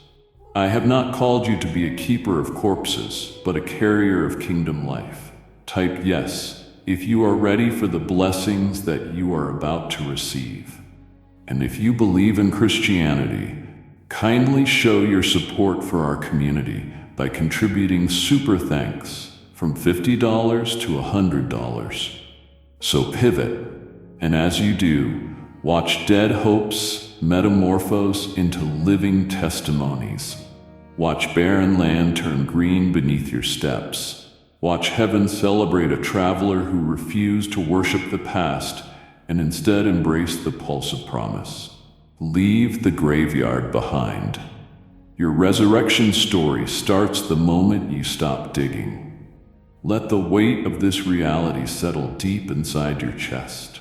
Every urgent note in my voice, every sudden stoplight I flash across your path, every dream that jolts you awake with fresh conviction is saturated with relentless affection, not frustration. Picture a shepherd spotting storm clouds creeping over distant hills. He calls the flock with sharp urgency, not out of irritation at their wandering, but out of devotion to their safety. That shepherd's heart is mine toward you. I see pressure systems gathering in unseen realms, schemes calibrated to erode your hope, and I refuse to stand silent while danger circles. Do not misinterpret the seriousness of my tone as displeasure. It is the sound of a father sprinting toward a cliff's edge because his child is playing too close to the drop. My intensity mirrors the magnitude of my attachment to you. If indifference marked our relationship, you would hear nothing but silence. Instead, you feel my hand gripping your shoulder, turning you away from edges you did not notice. I know the subtle lure of compromise whispering through your routines, promising relief without cost. I understand the fatigue that tempts you to lower your standards, but I also comprehend the irreversible damage those decisions would sow. That knowledge ignites my insistence. Love that stays quiet while risk amplifies is not love at all. It is negligence.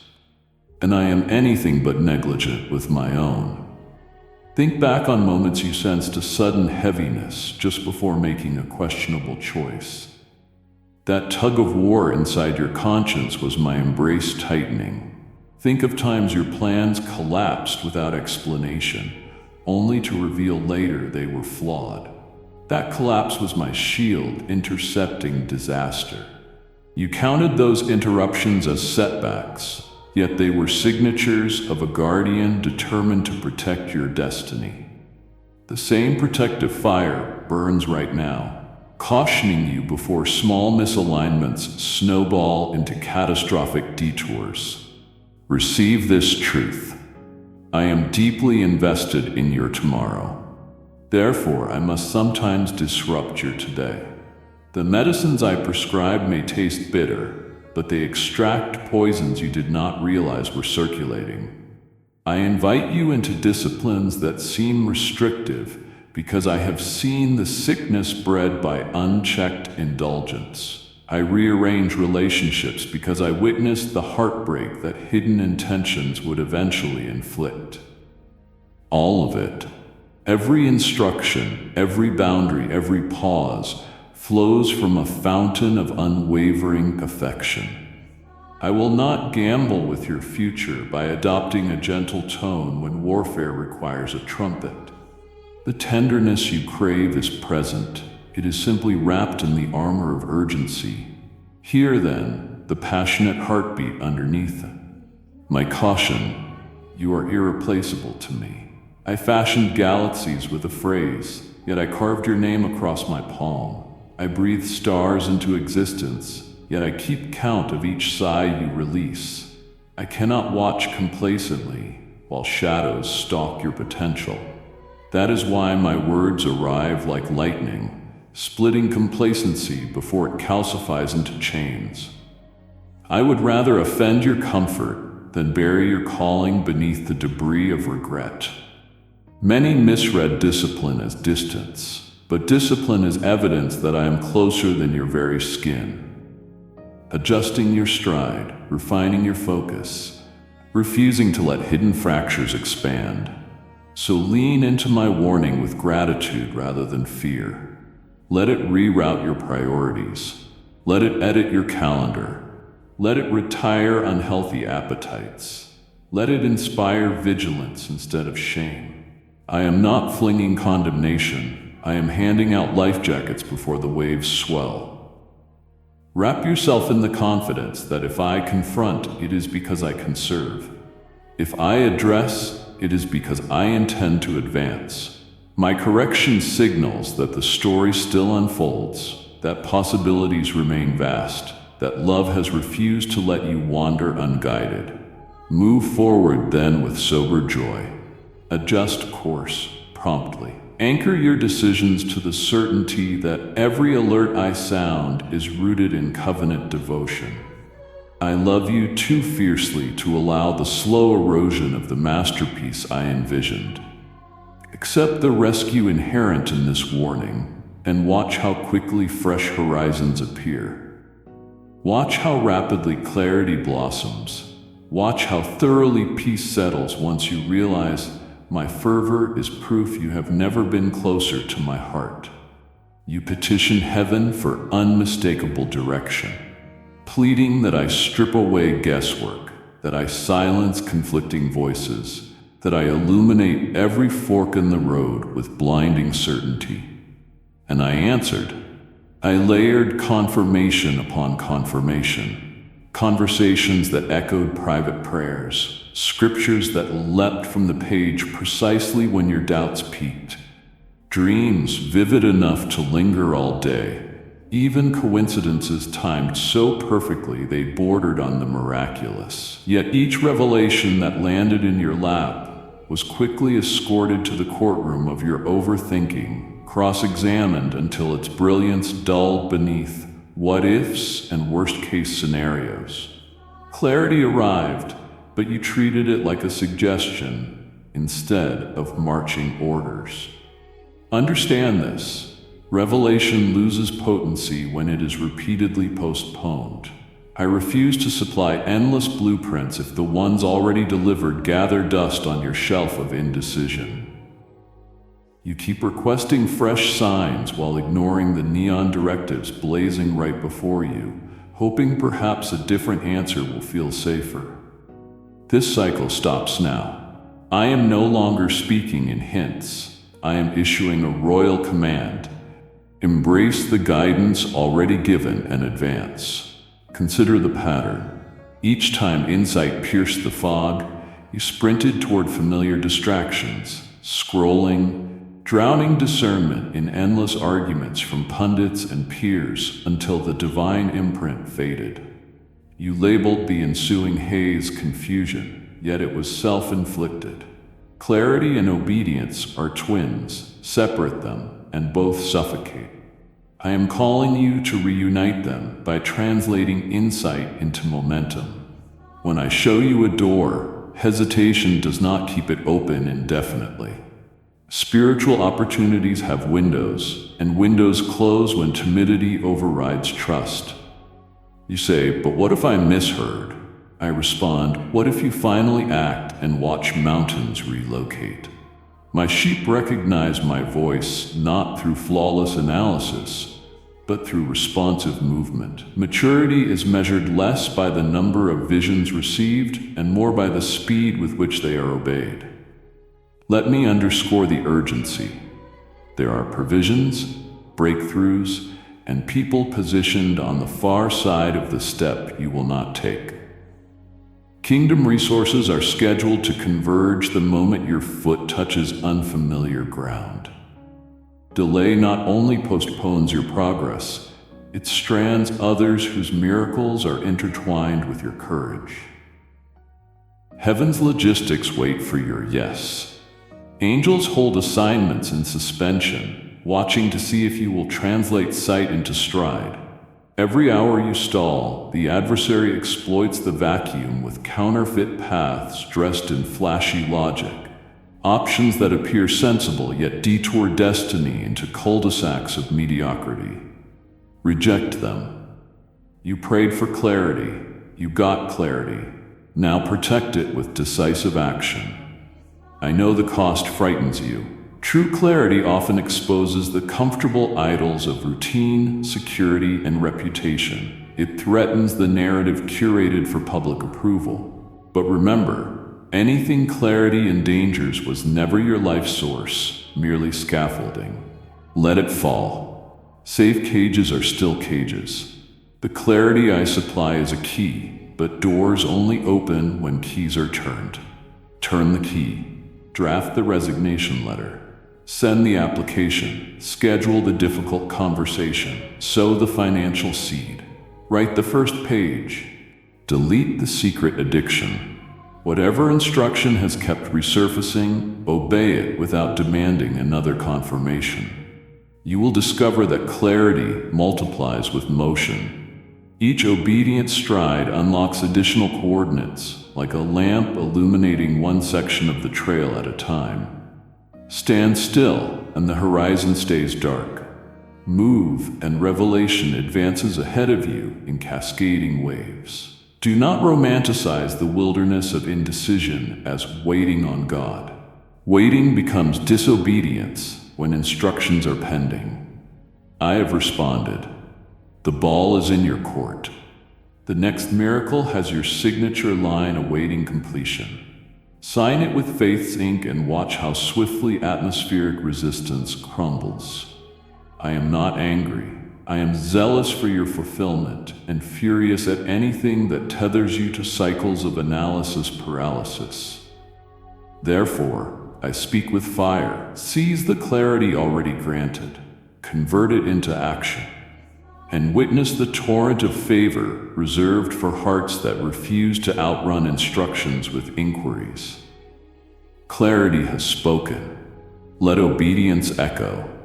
You have lingered long enough in the fog of second guessing, circling the same choices, asking the same questions, weighing the same risks with trembling hands, hoping clarity will arrive wrapped in ease.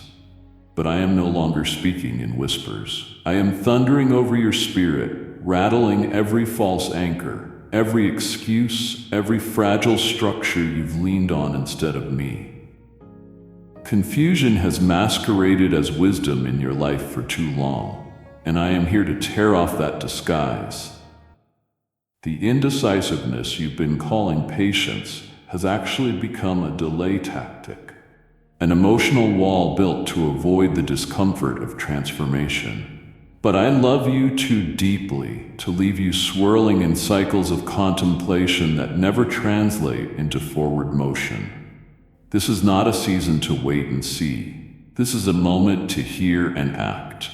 I have been speaking through closed doors, through restless nights, through sudden shifts that jarred your comfort.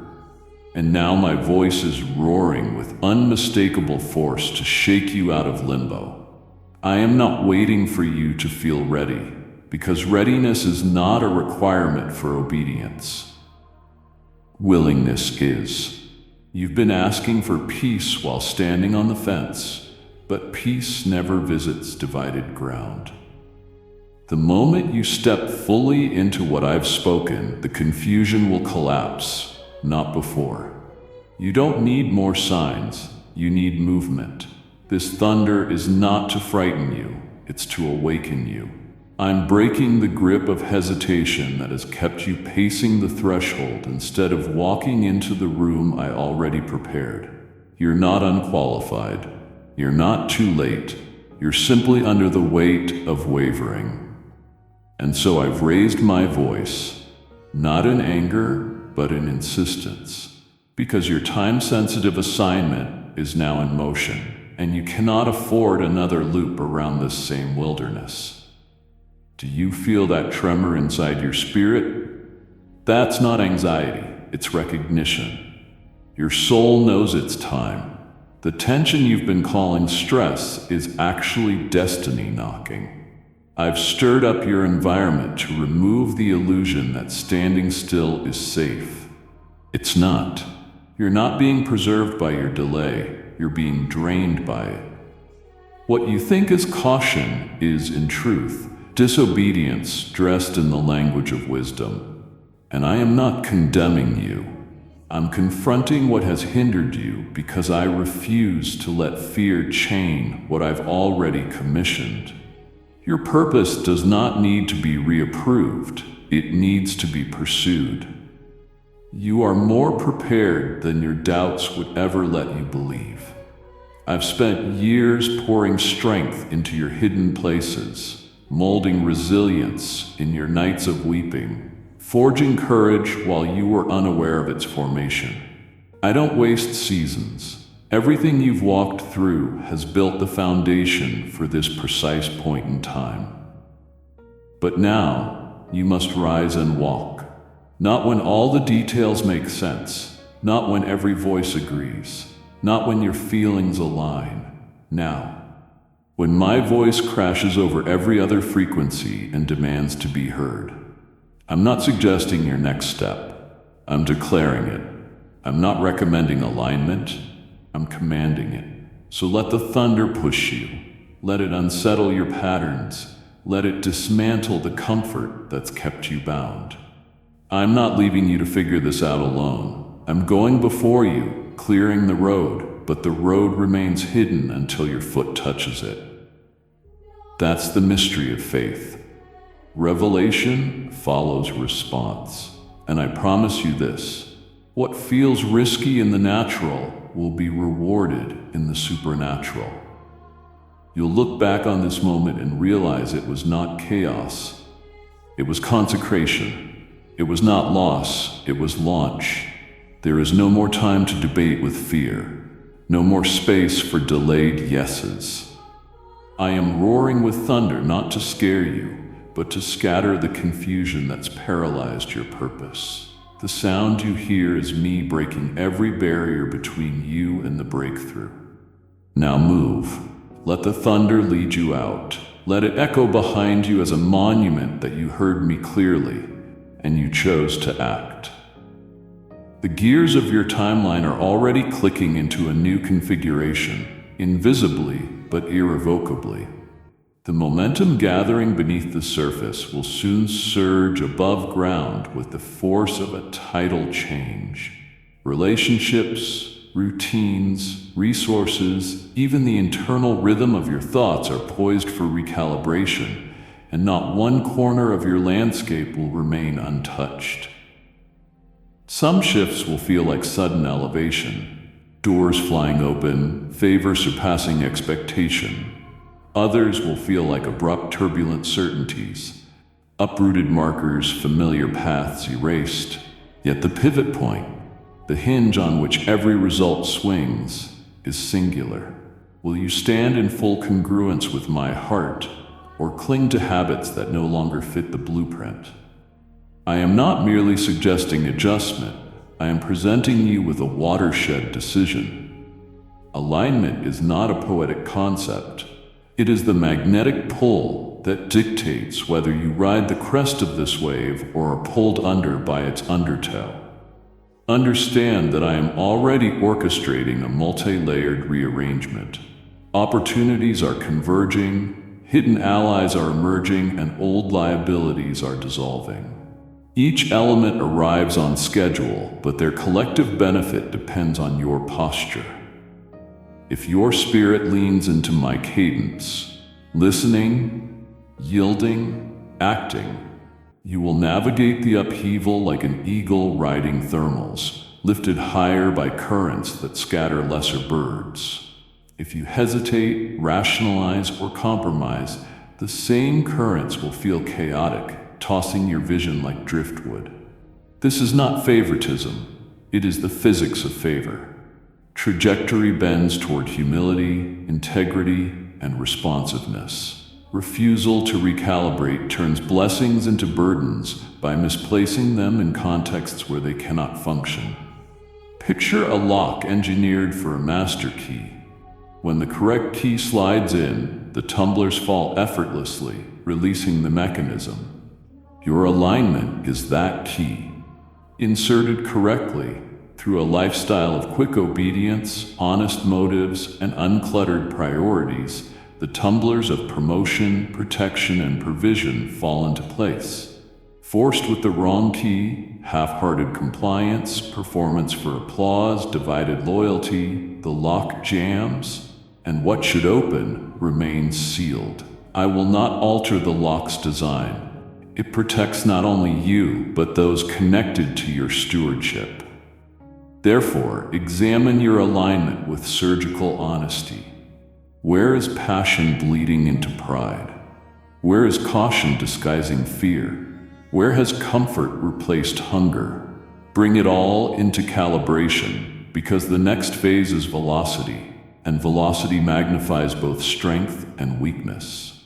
I have assigned angelic squads to escort this shift, but they respond to spiritual resonance, not wishful thinking. When your words, decisions, and relationships harmonize with my directives, their assistance becomes lightning fast, weaving favor through deadlines and detours alike. When dissonance persists, they linger at the perimeter, authorized but unable to intervene against the tide of your own resistance. Choose harmony and watch acceleration render long-standing obstacles irrelevant. Choose discord and watch simple tasks morph into uphill climbs. The math is that precise. Do not panic at the prospect of total overhaul. Intimate proximity to me will regulate the transition. I am not hurling you into chaos without a compass. I myself am the compass, the true north that never swivels. Cultivate stillness at dawn, honesty at noon, gratitude at dusk. These daily alignments will anchor you while plates shift beneath your feet. Celebrate small course corrections, apologies issued promptly, distractions dismissed decisively, generosity released instinctively. Each move is a click on the alignment dial, fine-tuning your coordinates for maximum lift. As the ground begins to quake, hear the rumble. It is not calamity, it is construction. Foundations for the next decade are being poured beneath tonight's routine. Blueprints signed in heaven are lowering into place. Your role is to stay precisely on the X mark. Yield. Do so, and upheaval becomes upgrade. Storms clearing old debris, tremors adjusting cracked beams, winds carrying new possibilities into view. Ignore the call, and identical forces will scatter your focus, fray relationships, and exhaust resources. The difference is alignment. This moment is critical. Lean close, calibrate quickly, and step boldly. Everything is about to shift, and because you remain in step with me, every shift will ultimately settle into something better than what it replaced.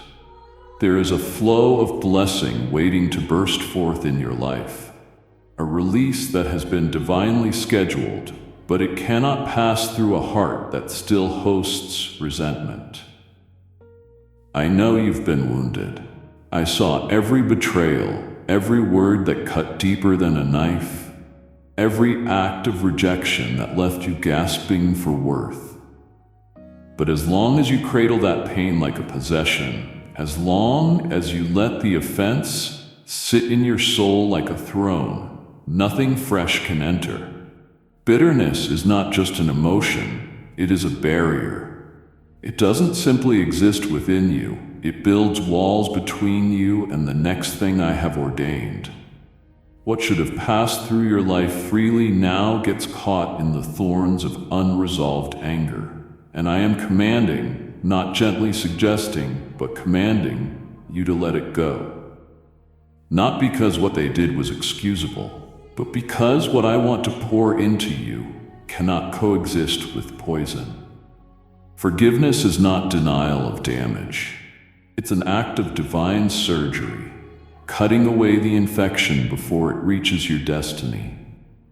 Bitterness corrodes clarity.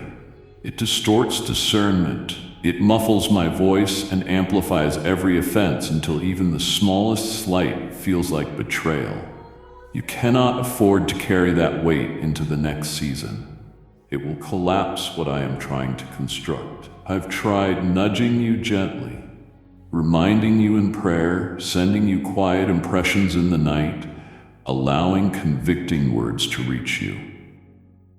But now I speak with full authority. Release them.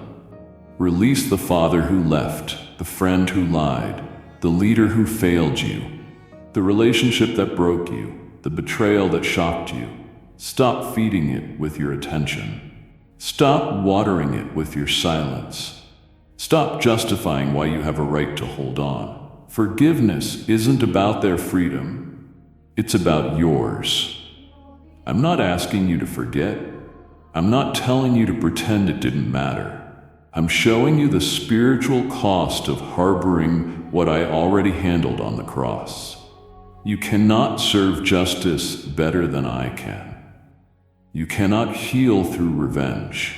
You cannot reach peace by replaying the pain. I'm not instructing you to trust them again. I'm telling you to remove them from the throne of your mind.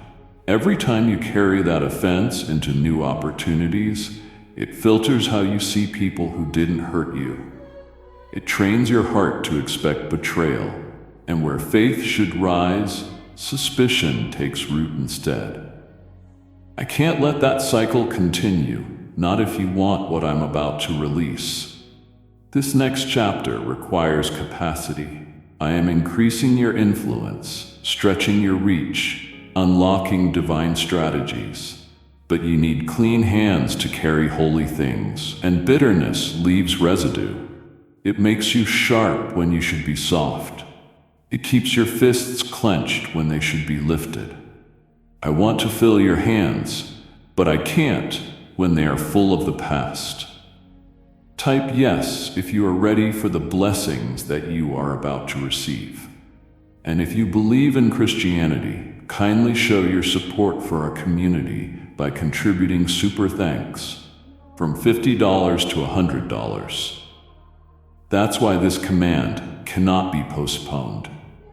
Your obedience here is the hinge on which doors will swing open. Some of the resistance you've been facing isn't warfare, it's a warning, a signal that your heart must be realigned.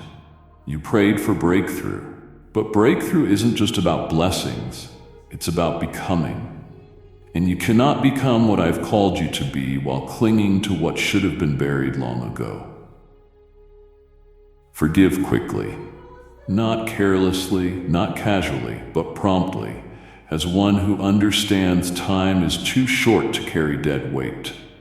Forgive like someone who has realized that your peace is worth more than their apology. Let me carry what you were never designed to hold. Trust that I saw everything and that I will vindicate you better than you ever could. Release them into my hands and watch how suddenly the things that felt stuck begin to move again. Watch how fast clarity returns. Watch how new relationships blossom without the shadows of yesterday lingering. The moment you obey, a fresh wind will blow. Not only over your emotions, but over your circumstances. You've waited long enough. Don't let bitterness become the thief of your harvest. I'm ready to flood your life with what has been held back, but I will not release it into bitterness.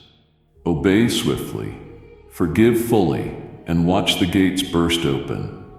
Hidden in plain sight, on a path you have not yet walked, stands a partner I have been training in silence. An ally whose skills, wisdom, and intercession knit perfectly with the gaps you cannot fill alone. Their calendar is synchronized to mine, not yours. Their appearance is scheduled to intersect your journey only after your next act of obedience pulls you into the right latitude of purpose. That means hesitating now delays not one destiny, but two. I have invested years cultivating their perspective, tempering their character, polishing their compassion, so that when your roads converge, the synergy will ignite possibilities neither of you could access in isolation. They carry answers to prayers you have not found language for, and you carry keys that will unlock dormant rooms within their calling. Together, you will form a bridge over obstacles that intimidate lone travelers. Yet that meeting place hovers in the future like a sealed waypoint, unopened until your compliance shifts coordinates. Consider my method. I never send reinforcements to comfort disobedience. I dispatch them to reinforce momentum. If I release this helper into your current longitude, the connection would miss its mark, because the tasks waiting require the faith muscles you build only through immediate follow-through. I must first see you step into the new territory, even if it feels raw and unfinished. Think of Abraham leaving, Joshua stepping into the Jordan, Ruth gleaning in foreign fields, all met allies and resources mid-stride, not while idling at home. The same principle governs you. Movement magnetizes provision. Until you take the step I've highlighted, perhaps reconciling a strained relationship, launching the project I keep highlighting, humbling yourself in hidden service, your future collaborator remains on standby, ready but unreleased. Do not imagine I have overlooked your need for partnership. I designed you with interdependence woven into your DNA. Destiny is a tapestry, not a solo thread. Still, I guard timing fiercely so that premature exposure does not sabotage delicate assignments. Your helper's arrival must coincide with your readiness to steward collaboration without rivalry, envy, or misplaced dependency. That readiness matures in the greenhouse of obedience, where pride is pruned, discipline deepens, and motives are purified. Each time you hesitate, another leaf of immaturity survives. Each swift yes to my instruction accelerates the day the curtain lifts and you meet the one I've prepared. Feel urgency rising? Good. Let that urgency convert into decisive action. Finish the chapter I told you to write, even if the words feel inadequate. Submit the application, even if the door looks improbable. Release the tithe, even if your balance feels fragile. I am measuring trust, not comfort. The moment your faith translates into tangible steps, spiritual logistics initiate. Calendars shift, travel routes realign, conversations nudge your future partner toward the same intersection. They may feel an inexplicable pull to relocate, enroll, resign, or reach out. Those nudges are strength. My choreography responding to your obedience. What seems spontaneous on earth is precision in heaven. You need this helper, yes, but they need the version of you that emerges on the other side of current instructions. If you meet too soon, insecurities might misinterpret mentorship as control or collaboration as competition. Obedience cures that by anchoring identity in me, not in applause or comparison. Trust my sequencing. Instead of praying, Lord, send them now, pray, Lord, complete the work in me so the partnership can prosper. And as you move, stay expectant. Divine connections rarely wear neon signs. They often appear as ordinary introductions that suddenly blaze with recognition in your spirit. When the alignment occurs, peace will surge like a tide, and doors that once rusted shut will glide open with minimal effort. You'll marvel at how seamlessly ideas dovetail, resources multiply, and warfare recedes when united purpose steps onto the battlefield. Until that appointed hour, refuse the counterfeits. Voices promising shortcut promotions, relationships fueled by flattery rather than covenant. The right companion will not lure you off course. They will amplify devotion and sharpen vision. You will know them by the way my presence thickens when you strategize together. So act on what I've already spoken. Let obedience set the rendezvous in motion. The sooner you step, the sooner the helper appears, and the quicker the next chapter of impact will unfold. Despite the echoes of solitude that haunt your late-night thoughts, despite the accusing whispers telling you no one understands your battles, you move through each hour encircled by a garrison in heaven, personally assigned to your life. Yes, the adversary crafted scenarios to strand you. Friendships dissolving without warning, family conversations laced with misunderstanding, invitations drying up until silence dripped from your phone. Those tactics were designed to convince you that abandonment equals insignificance. But right now, I pierce that illusion. If your spiritual eyes could peel back the veil, you would see ranks of radiant sentinels stationed at every threshold. Warriors poised at the foot of your bed while you sleep. Watchmen flanking your commute. Messengers charting the airwaves around your voice.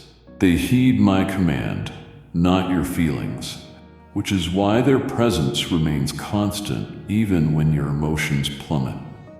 These angels are not ornamental. They carry active assignments. One stands between you and accidents plotted on demonic maps. Another intercepts fiery darts of despair before they embed in your mind. Yet another orchestrates divine appointments, nudging you toward mentors, opportunities, and resources you label unexpected breaks. You assume coincidences guided your escape from near-miss catastrophes, but it was coordinated intervention, shield raised, sword unsheathed, paths rerouted in milliseconds. Consider the unexplained delay that spared you from the collision reported moments later, or the stranger who spoke a phrase so surgically precise it untied a months-old knot in your soul. Those were angelic fingerprints, evidence you have never walked a corridor of your journey unaccompanied. Even in rooms filled with hostile agendas, where laughter carried barbed undertones, where alliances formed to mute your influence, my angels planted themselves behind invisible lines, diffusing venom before it sank deep. They whispered strategy into your subconscious, guiding a sudden change of topic, steering your yes or no, causing your spirit to bristle when deception hovered too close. You credited intuition, but intuition was merely the echo of my guardians issuing silent counsel. Remember the evening anxiety roared like a beast and you felt a warmth spread through your chest inexplicably? That was no random wave of calm. It was a seraph touching your heart with ember reassurance, reminding you rescue was near. I assign this host not because you are fragile, but because your mission is fierce. High-value cargo travels with convoy protection, and your destiny, packed with liberation for others, demands such confidentiality and cover. Hell recognizes the blueprint stitched into your DNA and has invested heavily in isolating you. Isolation breeds distortion, perspectives twist, hope dims, and lies gain volume. That is why I countered with a community of a different realm, one immune to gossip, impervious to betrayal, fluent in my agenda. Alone, they report directly to me, updating Heaven's command center on your progress, receiving fresh orders tailored to the battles of each day. Yet their effectiveness heightens when you align with awareness. Acknowledge them, and courage swells. Speak my word aloud, and their blades ignite. Worship in adversity, and their ranks multiply like flames mirrored in endless glass. You are never deploying faith into a vacuum. Your declarations are coordinates angels use to shape the terrain. When you decree peace over chaos, they sculpt pathways of favor through bureaucratic red tape. When you sing truth over fear, they weave nets that catch falling hope before it shatters. They move fastest on the currency of your agreement with my promises. Therefore, dismantle the narrative that calls you forsaken. Loneliness may visit your senses, but it cannot rewrite spiritual reality. The king's entourage remains. Walk into tomorrow cognizant of footfalls that do not echo. One set belongs to you. Many more belong to companions forged of light. Let this assurance recalibrate your posture, shoulders squared, chin lifted, decisions untainted by desperate need for human validation. Earthly company will return in my timing. Quality, covenant relationships are already being prepared. But until then, practice conversation with the unseen. Thank them for their vigilance. Join their anthem by living boldly. Sleep knowing shifts change at your door while you dream. You are not a solitary wanderer. You are a protected envoy, escorted by heaven's finest. And no scheme of isolation will ever sever the circle I have permanently drawn around your life. You looked around and couldn't find the reassurance you once relied on. The signs stopped appearing. The feelings went numb. The once clear voice of direction seemed swallowed by stillness, and your heart questioned, "Where did you go?" But I never left. I did not step back. I stepped deeper, into the hidden places where strength is not displayed but forged. I pulled you into silence, not as punishment, but as strategy. When all the noise disappeared and the applause faded, what remained was me and you. And in that sacred hush, I rebuilt what couldn't grow in constant movement. You thought you were being ignored, but I was inspecting your foundations, removing cracks that would have collapsed under future weight. You mistook the pause for abandonment, but it was actually the birthplace of endurance. The crucible where hollow motivations were burned away and replaced with substance that lasts. You see, silence is not the absence of activity in the kingdom. It is often the deepest activity of all. When I prepare someone for a shift that will alter not just their life but the lives of others, I strip away every crutch until trust stands alone. I let the familiar grow quiet so that my whisper becomes enough. I allow doors to remain closed, not to frustrate you, but to strengthen your dependence on my direction rather than your own momentum. I slowed the pace to teach your spirit that speed does not equal success. I withdrew quick results to unearth the roots of faith, anchoring you so deeply in me that storms can no longer uproot you. You learned to walk without visible proof, to believe even when the signs weren't neon and the sky wasn't parting. And in that space, though your soul felt barren, I was planting patience, discipline, insight, and resilience. While you counted days, I counted depth. While you questioned delay, I layered you with fortitude. Every moment you sat in that divine stillness, wondering, doubting, hoping again, I was conditioning your internal landscape for what's coming. Because what's about to unfold cannot be carried by the version of you that first entered that silence. The new weight, the next glory, the open gates you've been praying for, these things require maturity, not just passion. They require discernment that only silence births. I didn't withhold my voice to punish you. I was teaching you how to discern me without the external. I was training your spirit to recognize me in nuance, in subtleties, in the quiet wind rather than the booming fire. I was preparing you to walk into places where others will still be seeking signs while you move in certainty, because you've learned to identify my presence in the shadows. This skill, the ability to trust me when I'm not shouting, is rare, and I've placed it in you through that long, hard, quiet season. You don't realize it yet, but you've become a weapon, not just a witness. The silence didn't weaken you, it transformed you. Now the shift begins. The stillness will start to break, but don't be surprised if the noise doesn't rush back all at once. What returns will be alignment. What comes next is clarity, not through volume, but through precision. You will know where to go, what to say, what to avoid, not because the world is louder, but because your ears are finally trained. Don't resent what I removed during the silence. Those exits were necessary. Don't mourn what didn't move. Some doors stay locked so you don't enter premature versions of your promise. What's ahead is custom fit for who you became in the quiet.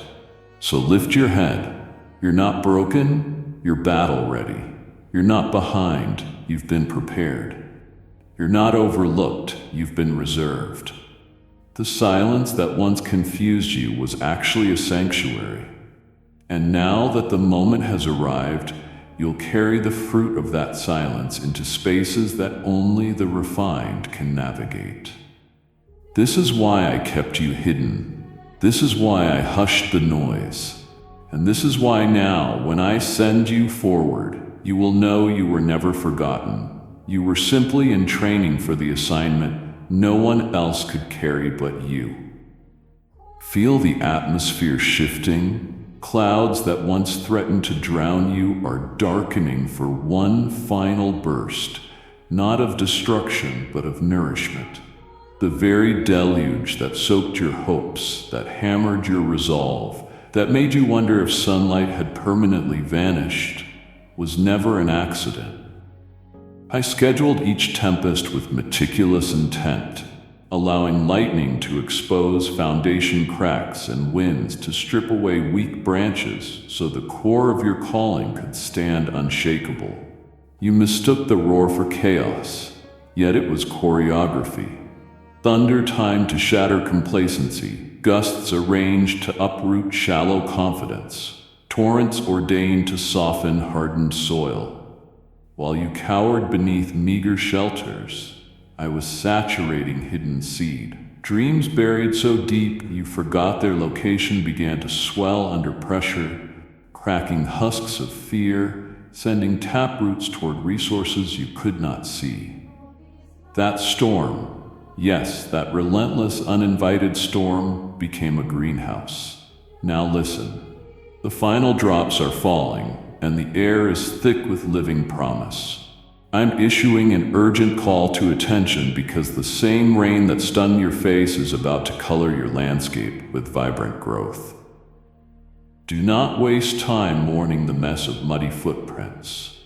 Look up and discern the emerald shoots piercing yesterday's mud. Where others see ruin, you must identify rows of potential fields primed for harvest, far beyond anything you imagined when the sky first darkened. This transition is swift. Seeds germinated under duress tend to break ground suddenly. You will wake to find opportunities sprouting in places you deemed barren. An unexpected connection, a revived passion, a solution emerging from the rubble of what failed. Recognize them and cultivate immediately, for early stewardship determines future scale. Refuse the reflex to rebuild the old scaffolding simply because the sun peeks out. That architecture cannot support what is springing forth. Design new frameworks with lessons carved from thunder, structures flexible enough to bend in wind, deep enough to anchor in saturated ground. People who only witnessed your struggle will be puzzled by your rapid resurgence. Let their confusion testify to the efficiency of divine cultivation. Some will attempt to tether you to storm stories, keeping conversation anchored in past pain. Do not camp in meteorological archives. Honor the lessons, yes, but pivot discussion toward burgeoning fruit. Talk like one who expects blossoms because expectancy itself accelerates blooming. Guard your vocabulary. Trade phrases of survival for language of stewardship. Speak of pruning schedules, of harvest equipment, of distribution channels, words that signal faith in impending abundance. Angels are listening for such declarations. They translate them into logistical orders in realms you cannot access. They reroute resources, synchronize timing, and alert allies the moment your tongue aligns with growth instead of gloom. Conversely, negative rehearsals act like frost, slowing development. Choose life-laden sentences and watch seedlings leap. You will sense fresh responsibility pressing toward your calendar. Embrace it. Rain produces weight in branches. Unhandled fruit ruins limbs. Implement disciplines forged during storms, quiet dawns, quick repentance, courageous generosity to balance the load. Do not fear the stretch, it indicates multiplication. The stretch reveals capacity previously masked by survival mode. Push a little farther, give a little deeper, risk a bit wider. The water table is high, roots will find supply. And remember the covenant of the rainbow, my signature across receding clouds promising that future storms will never carry the same permission to devastate. Adversity may revisit, but devastation has been vetoed. You now possess flood-tested wisdom and waterproof faith. Both will convert future rains into even richer harvests. Let gratitude rise with the steam of drying earth. Thankfulness transforms post-storm humidity into an atmosphere where miracles germinate at accelerated speed.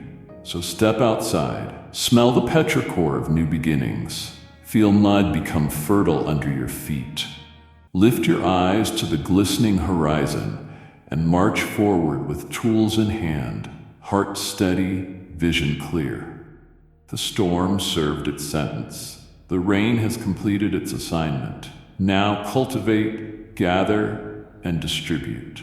For what flourishes next will not merely feed you.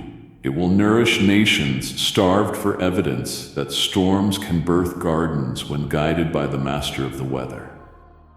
I did not breathe divine insight into your soul for it to stay sealed beneath layers of fear, false humility, or waiting for someone to give you permission. What I placed within you is not casual inspiration. It is living fire. It is truth sharp enough to slice chains, hope strong enough to lift hands, strategy wise enough to rebuild ruins. And I am no longer giving you room to hide behind silence. Your silence has not protected you. It has limited you. You've watched others speak with boldness while you second-guessed your timing. You've waited for a stage, but I've been waiting for your voice. You've held your words hostage behind internal debates, wondering if you were qualified enough, articulate enough, worthy enough. Yet I called you knowing every flaw, every stumble, every scar. Still I chose you. Still I anointed you. Still I gave you revelation that wasn't meant to remain internal. It was meant to become an echo through nations. What you carry is sacred. It is not meant to stay dormant. I entrusted you with specific experiences, insights, and encounters, not so they would stay hidden, but so they would serve others as living proof of who I am. You've prayed for impact, but impact begins when you speak. You've asked me to use you, but I use movement, not hesitation. Your testimony is not too messy to be effective. In fact, it is precisely your story, your unique journey, that carries the authority to shatter someone else's lie. I didn't give you freedom so you could pretend you were never bound. I gave it so your breakthrough could be a key for someone still in chains. Speak not from perfection, but from encounter. Speak not from ego, but from obedience. The time for rehearsing excuses has expired.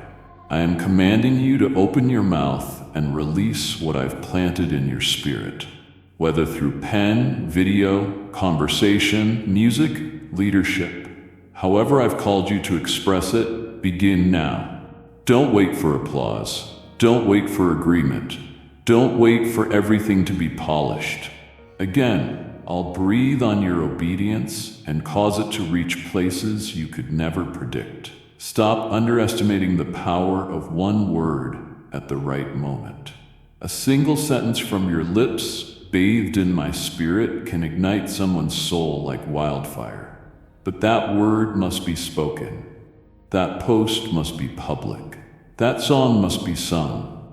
That prayer must be prayed aloud. I will send ears to hear you when you obey my prompting. You won't have to force an audience. I will draw the ones who are starving for what you carry. But the sound must be released. Heaven responds to sound. Destiny responds to sound. Even creation is groaning for the manifestation of the sons and daughters of God, and you cannot manifest in silence. Sound brings structure. Words frame worlds. When you speak what I've given you, you partner with me in shaping atmospheres. The darkness you've been contending with isn't always about what's around you. It's about what's been trying to muzzle you from within. It fears your sound because your sound is not just noise. It's prophetic. It's precise. It's holy. There is no neutral space when I command a voice to rise. If you stay silent, others will speak, and what they speak may not reflect my heart. Your silence leaves a vacuum that culture is eager to fill with distortion. But when you obey, when you speak what I've placed inside you, it recalibrates the air. It shifts timelines. It alters outcomes. That is how powerful your voice is when tethered to my word. So write the truth I've poured into you. Say the thing you've been holding back. Start the conversation I've been nudging you to begin. Preach what burns in your bones. Share what you've seen me do. Even if your voice shakes, let it be heard. I will steady it. I will multiply it. I will confirm it. You've been too quiet, and too many have been waiting for your sound. The wait is over. The silence ends here. Deep within the mosaic of your experiences, I embedded a code, a narrative thread woven through triumph and trauma, laughter and lament, seemingly random moments that, when read together, form a key designed to fit another soul's locked door. You might think your journey is ordinary, a patchwork of small victories and private battles, but I have been scripting each detail with surgical precision, anticipating an intersection where your testimony will collide with another's captivity and shatter it. That collision will not happen by accident. It will be triggered the moment you recognize that your life itself is a living proclamation. Every unseen rescue, every night you push through tears, every desert mile where hope felt like a rumor has been forging a sentence in the language of deliverance that only you can speak. Someone is suffocating right now, believing their struggle is singular, and the antidote lives in the authenticity you have yet to release. I am urging you now, commissioning you to read the encrypted message of your past aloud, because its very sound will fracture chains you never knew existed. Do not wait until you feel flawless. Liberation seldom emerges from perfection. It erupts from scars that pulse with proof of survival. When you articulate how I met you in the maze, light will flood dark corridors for someone else. They will follow the glow of your honesty like travelers chasing dawn. The urgency is not hypothetical. Spiritual timelines are converging. A heart, perhaps continents away or seated silently beside you tomorrow, will reach a breaking point, and your story is the lifeline I intend to throw. If you delay, their night deepens. If you speak, morning accelerates. This is why I refined your voice in seasons that felt purposeless. The cadence you gained wandering through valleys now carries resonance that theories cannot fake. Academic knowledge can educate, but embodied redemption liberates. Your lived message carries a frequency calibrated to disarm shame, dismantle lies, and ignite dormant courage. It will not resonate if sanitized. Deliverance demands candor. Admit the moments you doubted me, the fractures that seemed fatal, the ache that taught you to inhale grace. Transparently narrating those chapters will dismantle the illusion that faith eliminates struggle. Instead, it reveals that faith escorts you through fire unconsumed. That revelation alone can pry open prison doors. Do not underestimate the choreography I have prepared. I will align meetings, algorithms, conversations, even glances across crowded rooms so that your words land like precisely aimed arrows. When you release the message, you will feel an unmistakable shift, atmosphere bending, weightlifting, not because you are eloquent, but because obedience detonates power. Heaven will amplify your voice to distances you cannot calculate. A late-night scroll stopping on your post, an overheard snippet in a coffee shop, a podcast episode cued at the precise minute despair threatens. You deliver, and I disperse. Angels stand poised to escort every syllable to its ordained recipient. Oxygen where suffocation reigned. Yet understand, the enemy recognizes the potency of your hidden message, which is why intimidation has stalked your expression. Each wave of imposter syndrome, each whisper that says no one cares, is strategic warfare aimed at keeping the key in your pocket. Break agreement with those lies now. Confidently plant your feet on the truth that I authored your narrative for communal freedom, not private contemplation. What feels vulnerable to share is precisely what validates someone else's hope. Vulnerability is not weakness. It is the currency of connection. Spend it boldly. I will replenish. Prepare. As chains fall from others, you will feel a reverberation. Fresh clarity, expanded favor, new authority. Revelation released returns multiplied. The very act of unlocking another's prison swings wider doors for you. This is kingdom economics. Give, and it ricochets abundantly. But first, the message must be spoken.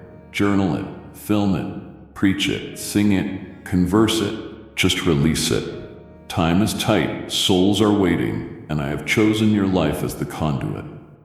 The ink is dry on heaven's scheduling. Step forward, turn the key of your testimony, and watch entire corridors of captivity erupt into freedom. I spotlighted your life on the heavenly itinerary long before you learned to shrink behind curtains of courtesy. And the season of remaining camouflaged beneath everybody else's expectations has reached its unextendable limit.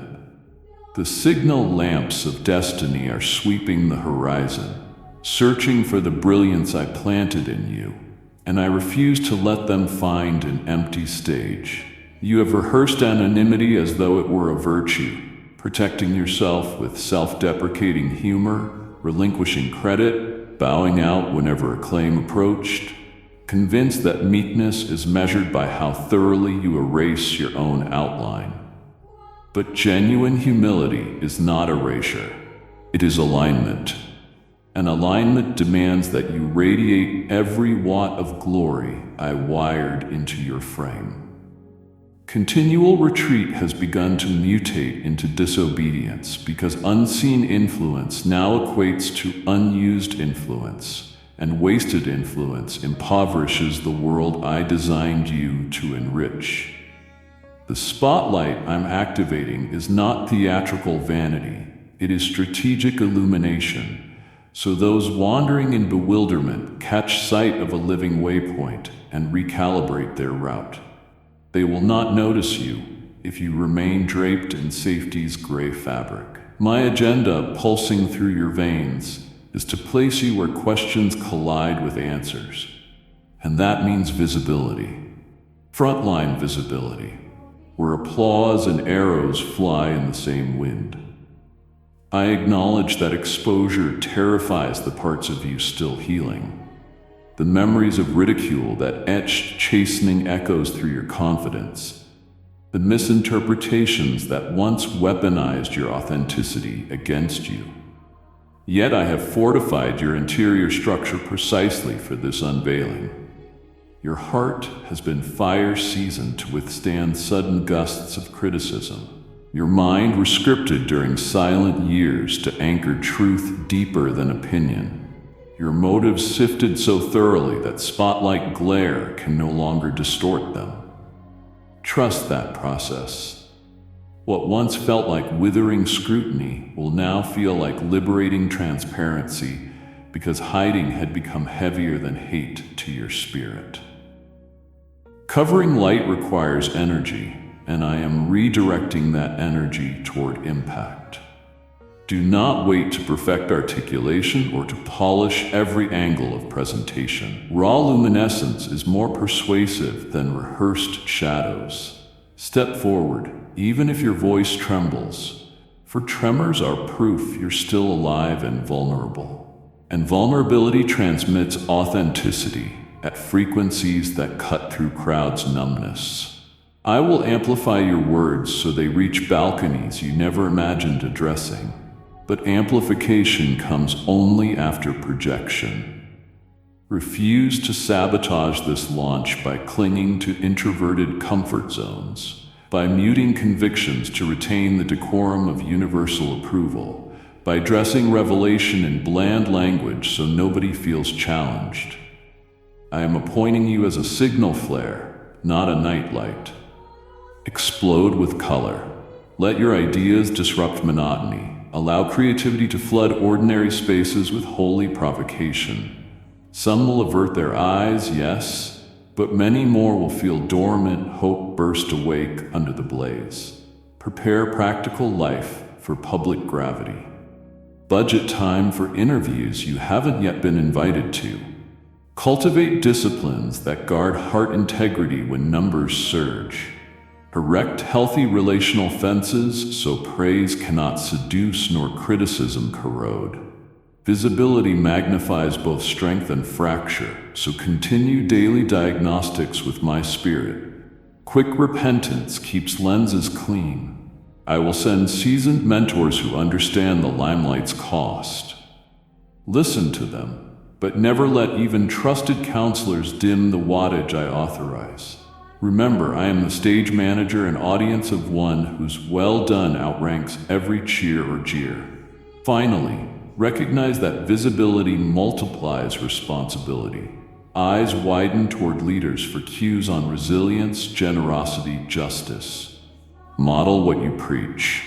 Pay invoices early, tip generously, apologize promptly, rest intentionally. These mundane acts anchor credibility when headlines swirl. Stand tall, but bow low before me each dawn.